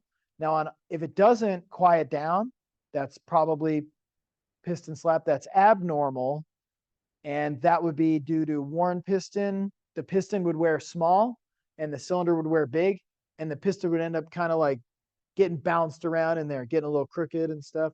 That's going to cause that wouldn't cause variable valve timing. It doesn't affect oil pressure, but that knock will be detected by the knock sensors, retard the timing, lose power. Okay. And so it needs at least new pistons, but it may need the cylinders bored, which may or may not be able to be bored. So that's, again, a major engine overhaul. Now, valve train clatter is different. That's like, you guys ever heard of like a lifter tick, right? It's much more of a tick, not a knock. It's a tick, tick, tick, tick, tick, tick, tick, tick. And a lot of times it's a little less frequent. What I mean by that is like your bottom end is, for every 1 revolution your bottom end turns, your cams only turn a half. So it's going to sound a little slower a lot of times, but it's also going to sound a little sharper. And typically with a stethoscope, you could tell it's kind of from the top end. That one may or may not cause some knock sensor activity, but it could cause a lot of other issues. And typically that would be caused by lack of oil. That's the first place to go dry. And this does tend to be like one of the points where they can tend to fail a little bit. And it can cause a lot of things for engine performance. One being as simple as if you have a camshaft that's worn and it ends up with very excessive valve lash, it'll make a tick. And that valve lash will mean that your valve is not going to open as far. So you can have loss of power. You can have quite a number of different things. In fact, if you were to have valve lash that's not enough, it can actually hold the valve open and you'll lose compression. You'll fail cylinder leakage tests. So there's mechanical base engine issues that can cause a lot of our engine performance issues. So this one, you can get pretty involved in this. This, for example, is a bent push rod. That bent push rod would mean the camshaft would try to lift the lifter. The push rod would try to open the valve, but the push rod's bent, so it's going to not open the valve very far, if at all. That engine's going to have a misfire. That would fail a cylinder balance test. That would fail a compression test. That actually might not fail a cylinder leakage test because the valve would be closed, which would mean it wouldn't leak out, but it wouldn't make a lot of compression because if it's an intake valve, it never breathed the air in, or if it's exhaust valve, it never breathed the air out. It's kind of interesting, but something you got to at least keep in mind is valve train stuff can cause engine problems, but you got to be able to interpret it, right? So if you got a low compression reading but a good cylinder leakage test, I'd be looking at valve train stuff. Cool. And they can also have issues with like with worn timing chain or sprocket. So that Camaro, for example, I believe that was why that car was bought back. If you listen to it, it's got a little bit of clattery noise. It's due to timing chains that are stretched. So it really need new timing chains and guides and sprockets. I'm not exactly sure why it didn't get fixed, but that car was lemon law buyback. All right, so if we have worn sprockets or damaged chains, those are going to make noise. But additionally, what I want you to picture is you guys have ridden a bicycle that has a loose chain. You ever notice the chain can skip and jump? It can get out of time. If it gets out of time, it may not run or it may have severely lost power. If a timing chain jumps, which cylinders would be affected? Bingo. So if you have low compression on all cylinders, you may be like, do you think all the rings are bad? And all the rings weren't bad yesterday, but they're bad today? Like, that doesn't make sense. Oh, and then you find out, hey, I think the timing jumped. You could check the timing, but if the timing jumped, it's, due to maybe a bad tensioner, a stretched chain, worn sprockets, etc. So that could cause some engine performance stuff. And additionally, when we're talking that variable valve timing, big problems there. There's also DTCs that will set called crankshaft and camshaft correlation. So when we're monitoring the timing through the crankshaft position sensor and the camshaft position sensor, we expect them to be at a certain point at a certain time. And if they're off, that's a correlation issue. You'll get a crankshaft, camshaft correlation code, and the actual cause may very well be worn sprocket, stretched chain, these types of things, right? So again, an engine performance concern was check engine light, but it reverts back to engine work, like A1 engine work, timing chain and sprockets work. Makes sense? That type of thing. All right, and then mounts. This one, as you can see, is a little rusty, but this mount's also open and cracked right there. So when we have a mount that's worn, what'll happen is the engine vibrates, just so you all know. Every engine vibrates. There's some movement. Transmissions too. But what we do is we suspend it in rubber to isolate the vibration in the engine from the actual mount that's bolted to the frame or body where the customer sits their spoiled entitled butt. Make sense? So when the engine's shaking, they don't want to feel the engine shaking. They want to feel smooth. You could do the Rolls-Royce thing and just have the engine pristinely balanced. You can set a cup of water on it and have it not even have a ripple, but that's not, we're not running V16s and stuff. Like the 4-cylinder only has 4 cylinders firing. So every 180 degrees, it's got 1 cylinder firing. There's big gaps between the firing because there's 4 cylinders, not 8 or 16. So we really need these engine mounts. This is going to smooth things out.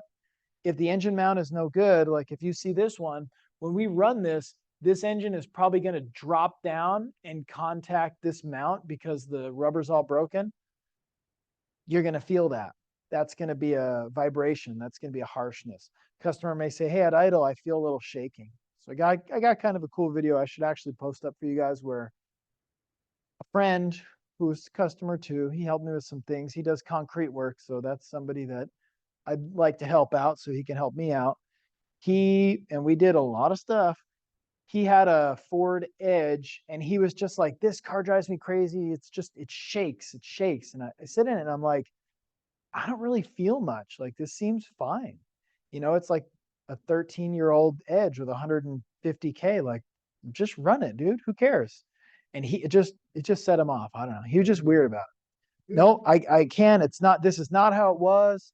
And I took it to a shop and they put a new engine mount in it and it seems like it's even worse. And I was kind of like, well, what kind of mount did they put in? Duralast. And I was kind of like, okay, all right. Well, honestly, dude, like I don't really want to get super involved in that because, that's a harshness and a vibration is kind of hard to figure out. It does seem like it could be engine mount related. The theory makes sense that it's engine mount related. The engine's got a normal vibration and you can kind of feel it in the body. But like, if you even want to remotely get involved, you'd need to commit to buy all 3 mounts from Ford directly. I'm not going to try this mount and then undo it and try another one. Like you get them from Ford. Ford OEM is how it was new. You want it to be like new, use the parts like it was new. And to my surprise, he went for it. And I put all 3 Ford mounts in there. That guy talked that thing up for like the next year. Oh, it's never been smoother. It's so nice. I love this car. It's a great car. It was, nobody could figure it out. And they kept putting this thing and that thing. And I was just kind of like, it's just a 2007 Edge, dude. Like these are okay. They're junk, but sure. So he loved it. It did fix it. The engine blew up later. I fixed that too. And then the transmission failed. And I also fixed that. And I told him, hey, you really need to consider letting this one go. But I think he was so happy that it was so smooth that he's just like, keeps wanting to put money into it. Do you still have it? Yes. The paint's burned off of it and everything too. It's sort of like, what is this thing's got like multiple major organ transplants and it's looks like top of my head too. Like, what are you holding on to this for? Yeah, I guess. All right. So this is type of stuff that really shouldn't be engine performance, but it could be. They may interpret it as an engine performance concern. It may simply be a mount, like in the case of him. All right. So when we get into oil consumption, just remember all engines consume oil. Okay. So if the car comes in and it's got that crankshaft camshaft correlation or some variable valve timing or whatever, one of the basic things you need to do is check the oil. If the oil's low, it's going to have low oil pressure. It's going to set various type of codes and problems. So if it's low on oil, it's either leaking or it's consuming. Leaking would be visual inspection, see what's leaking. You may have to clean it, degrease it, whatever.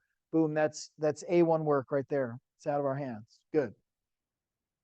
But it could be consumption where, how we had compression loss past the rings? Well, unfortunately, the oil gets splashed on the cylinder wall. And if the rings are worn, the rings won't scrape the oil real well. It'll leave oil on the cylinder wall and the cross hatching and will consume that. It'll come out as, remember from last time, light blue gray smoke, right? Light blue gray smoke would be oil consumption. If it has oil consumption, understand that oil is going to get on the spark plugs. You remember those pictures from last time? If your spark plugs are all coated with oil on the electrode, it's not that it just needs new spark plugs. You guys understand? If it's you can clean it, but if it's consuming oil past the rings, what's going to happen to your new ones or your clean ones or your new ones or your new ones? It's going to be like, hey, I'll put spark plugs in, it'll run decent for a little while, but as the oil's being pushed past the rings and coating the spark plug, it's just going to ruin this set of spark plugs too. And the next one, and the next one, and the next one. So what's the real problem? Yeah, the engine, exactly. So that's my point, is sometimes the engine performance issue is really an engine issue. And it's okay if you want to say like, yeah, I'll put another set of spark plugs in, but just so you know, they're not going to last unless you want to rebuild that engine. They're be like, oh no, I don't want to do that. And I'd say, well, then probably you're wasting your money putting these spark plugs in. But if you want to, okay. Just want to make sure you understand that. Same with like last time we talked about the catalytic converter. If the engine is consuming oil, that catalytic converter is getting coated in oil. It's going to degrade. So some of our job is to just simply determine is the engine consuming oil? Is it making good oil pressure? Is it, leaking excessive amounts of oil? All this stuff will cause engine performance issues. Cool. So if we wanted to test oil pressure, make sure it's got oil, find the oil pressure sending unit or the oil pressure sensor. Gonna undo that with a special socket. And then we're gonna actually put a gauge on there with the correct adapter, thread it in, and then start it. And this will actually read the PSI that the oil pressure of the engine actually makes. Okay, so I picked on, a dummy light. You ever get the car when you turn on the genie light comes on? You seen the genie light? Yeah, that's the low oil pressure light. It looks like an oil lamp, like a genie light. You know what I'm talking about. If you're running and it's got the genie light on, that's not good. That means it's got low oil pressure. That means like shut it off immediately, check the oil. If the oil level's good and it's still got the genie light on, like you're probably gonna wish for a new car. Because that's no low oil pressure is that engine's gonna be killed really quick. But there's always a chance that genie light is caused by a defective oil pressure sensor. So how would you test it? You'd actually measure the oil pressure. If you measure the oil pressure and the oil pressure is reading 50 PSI, that's actually kind of high. That's really good oil pressure. Typically, they only want like above 6 or 8 PSI at idle when it's hot. So it doesn't need a ton of oil pressure, but it needs to have what it's supposed to have. If it doesn't, it's not really engine performance related. It's like base engine mechanical related. Make sense? Low oil pressure will be caused by those worn bearings, maybe a worn oil pump, maybe some massive internal leak or something. It's not sensor stuff. If it has good oil pressure, but the sensor says it has bad oil pressure and the genie light's on, then yes, we would do some electrical diagnosis. It could be a sensor, but you got to know the actual base oil pressure first. Some cars have a gauge. You remember some cars with the gauge? The gauge is nice, but the gauge is also just, it's like a pressure transducer, actually. Same how we did that compression test with the scope. It's a sensor that measures pressure, makes it into voltage and sends a signal, and that's how the gauge reads on the oil pressure gauge. But most of those are gone because there's too many stories where the person says, oh, my oil was a little bit low, so I went out there and added a quart. It was still low, so I added 10 more quarts and it was still low. I don't understand. It's like, no, it's not gas. When your gas gauge is low, you put gas in it and it goes high. Oil doesn't work that way. So too many people were adding oil because they wanted their oil to be higher. They thought it was an oil level gauge, but it was an oil pressure gauge. So they mostly took it away. You get a dummy light now. All right, cool. You do. You get an idiot light. Does that? Yeah. Yeah. Yeah.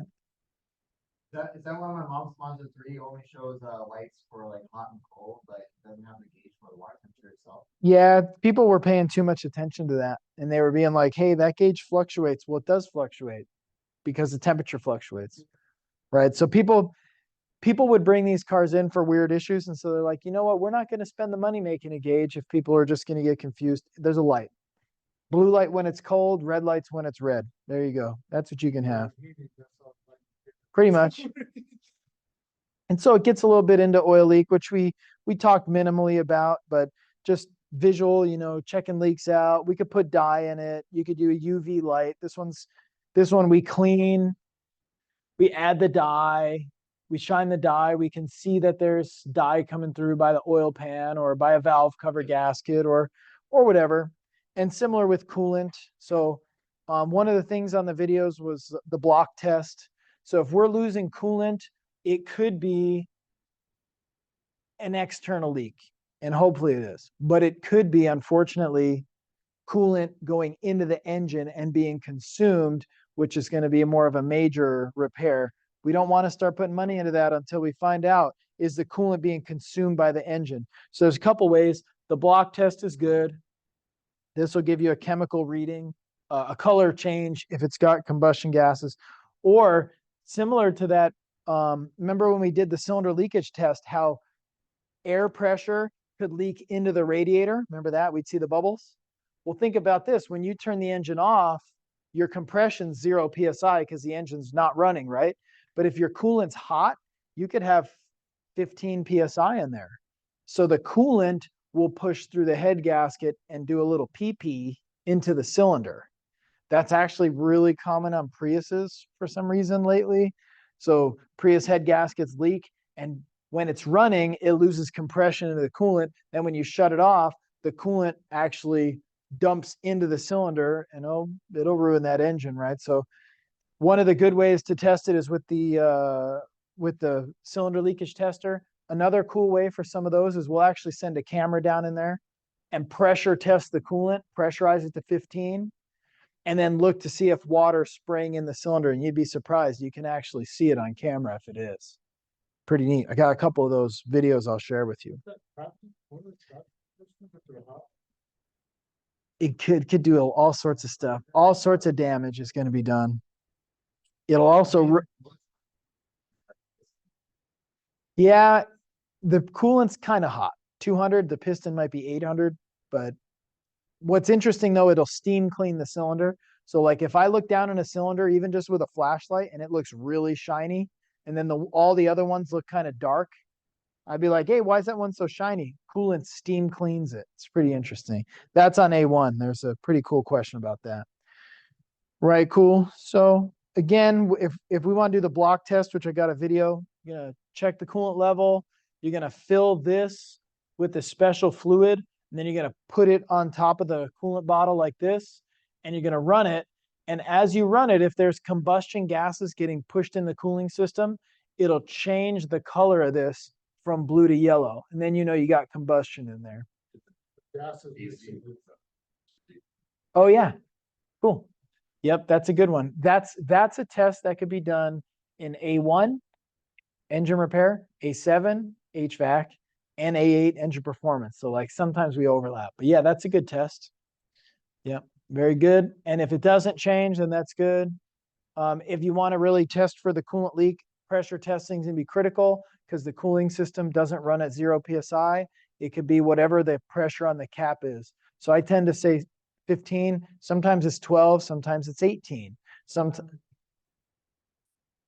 Especially if they're a diesel or really new, right? So when we go to do this, you have to have adapters and you have to have the pressure tester. But if you do think it has a leak, you go ahead and find the right adapter, connect it. You're gonna actually pump it up.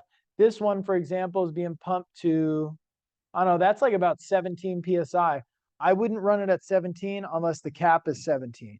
Whatever the cap is, I wouldn't exceed that pressure, but I would pressurize it. And, you know, for the most part, we're looking for things like this, a clamp and a leak at a hose or whatever. But once in a great while, like I said, it could be into the cylinder, in which case it's like, hold up. We know why the spark plug is failing. We know why these catalytic converters are failing. We know why it has a misfire. You actually have coolant going into your engine. You have combustion going into your cooling system. So, right? So like, again, you don't want to start throwing spark plugs and stuff at a car that has some of these issues. That's a big takeaway. And then exhaust. This one's fairly simple and quick. A damaged exhaust can make a car run bad. You know that? If an exhaust pipe is crushed up, it can't exhale. How well do you think that? Remember, if we picture the engine, how well do you think that engine is going to breathe if the exhaust is crushed, or if an intake is closed off, if an air filter is really clogged, if a catalytic converter is clogged off, if your friends played a joke on you and they shoved a potato in your tailpipe? Or the rubber duck. They're yeah, I know. That's right. So all that will affect your engine performance. Typically, the restriction would be usually at the cat. The catalytic converter can get clogged pretty easy. Technically, inside of a muffler, you have baffling, and that can actually break apart and clog it once in a while. One of the main things is, honestly, if you ever get to feel a clogged exhaust, they do feel a certain way. You'll get out there and it's not like a misfire. It's a loss of power, but you'll punch it and it won't be like stumbling and breaking up. Or misfiring. It'll be more just like, whoa, like it's just lazy. It just doesn't want to go, but it's a consistently doesn't want to go. You're like, man, this thing is just really sluggish. That's when I would check the exhaust. But here's really a cool trick. If you want to know if the exhaust is clogged, you need to do a back pressure test. This is something that we'll do this semester. You actually take out one of the oxygen sensors, you thread this in, and this is going to measure the PSI in the exhaust. There should be basically no PSI in an exhaust because all that exhaust should go right out.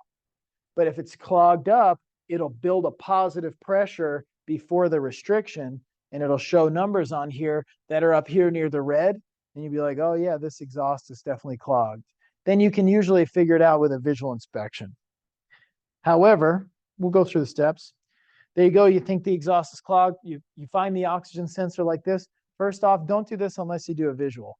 If honestly that tailpipe is totally crushed off and you started doing this test before you even looked, you're kind of silly.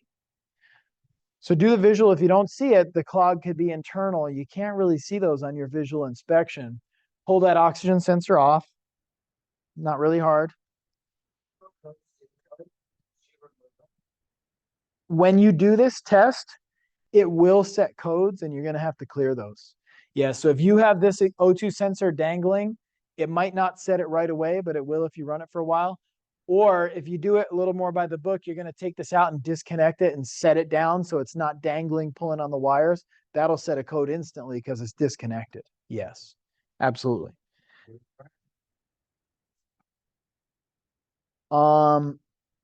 It can. I'll bite on that 1 second. All right, so if we thread this in and then we're going to actually run it, and a lot of times we do have to bring the engine RPM up to 2,000 or so, it should be under 1 PSI. If it's above 1, it's a no-go. Now back to that last question. If you had an exhaust leak, can it cause an engine performance concern? It depends on where, actually. So if the exhaust leak is after the O2 sensors, no, not really. You guys have seen it, the straight pipe mod, the muffler delete mod. Seen it. You can cut that thing right off. All you're going to do is get tickets because your muffler's too loud. Some people put the brake right next to the What is the front restriction tire on right there. Uh-huh. Like the diesel, right? You just do it Yeah, like diesel. people have done that, yeah. Technically, if it goes through the catalytic converter, the emissions treatment is done. There's nothing saying it has to go through a muffler for emissions, like California Air Resource Board emissions. However, and EPA too, but there's sound limits too. There's That's what I said. That's it's a what- noise. that's- Yes, exact. That's the whole reason for a muffler. But if it's stuff back there, that's decibel, that's sound stuff. It won't make the engine run bad. In fact, in some ways, sometimes it can actually run better. It doesn't always feel like it to me because for me, for some reason, the stuff that feels the fastest is when it's quiet. It doesn't even sound like it's working and it's just like a rock. I like it a little quieter. But if it's loud, that doesn't necessarily, you know, if it has more airflow, it could gain power. But to the real question, a cracked exhaust manifold, that's way forward in the exhaust system. So like way up here in this picture, your engine is, I think it's actually here, wherever it is. What's interesting is you get a pulse of exhaust out, and then if it's cracked, it can actually pull some oxygen in. When that oxygen comes in, if it's before the oxygen sensor, especially the first one, the upstream, the oxygen sensor will see that and extra oxygen came in. So it says, hey, it's extra lean. It'll actually spray more fuel. If it sprays a little bit more fuel, that can give you more power. Bad fuel economy, bad emissions. But if it's really sucking in a lot of air, it can sometimes overfuel it to the point where it can actually reduce power. It'd be a little bit of a stretch, but it's possible. The main symptom is you hear it, it kind of ticks and makes some sounds. You might get a loss of fuel economy, but it's also been known to cause like oxygen sensor performance, or even on a rare occasion, a catalytic converter, like catalyst low efficiency due to oxygen being sucked in through a hole like that. So yeah, holes in the exhaust can absolutely be engine performance related stuff for sure. And same with an intake. If you've got an air intake that's got a hole in it, you know, that air is not being measured properly, right? So we may have to zoom out and look at the intake and look at the exhaust and look at the actual internal engine. And if all that stuff checks out, then yes, by all means, we can get into more of the engine performance specific stuff. Cool. All right. So how'd you guys feel? You got any questions? We are there. We did it.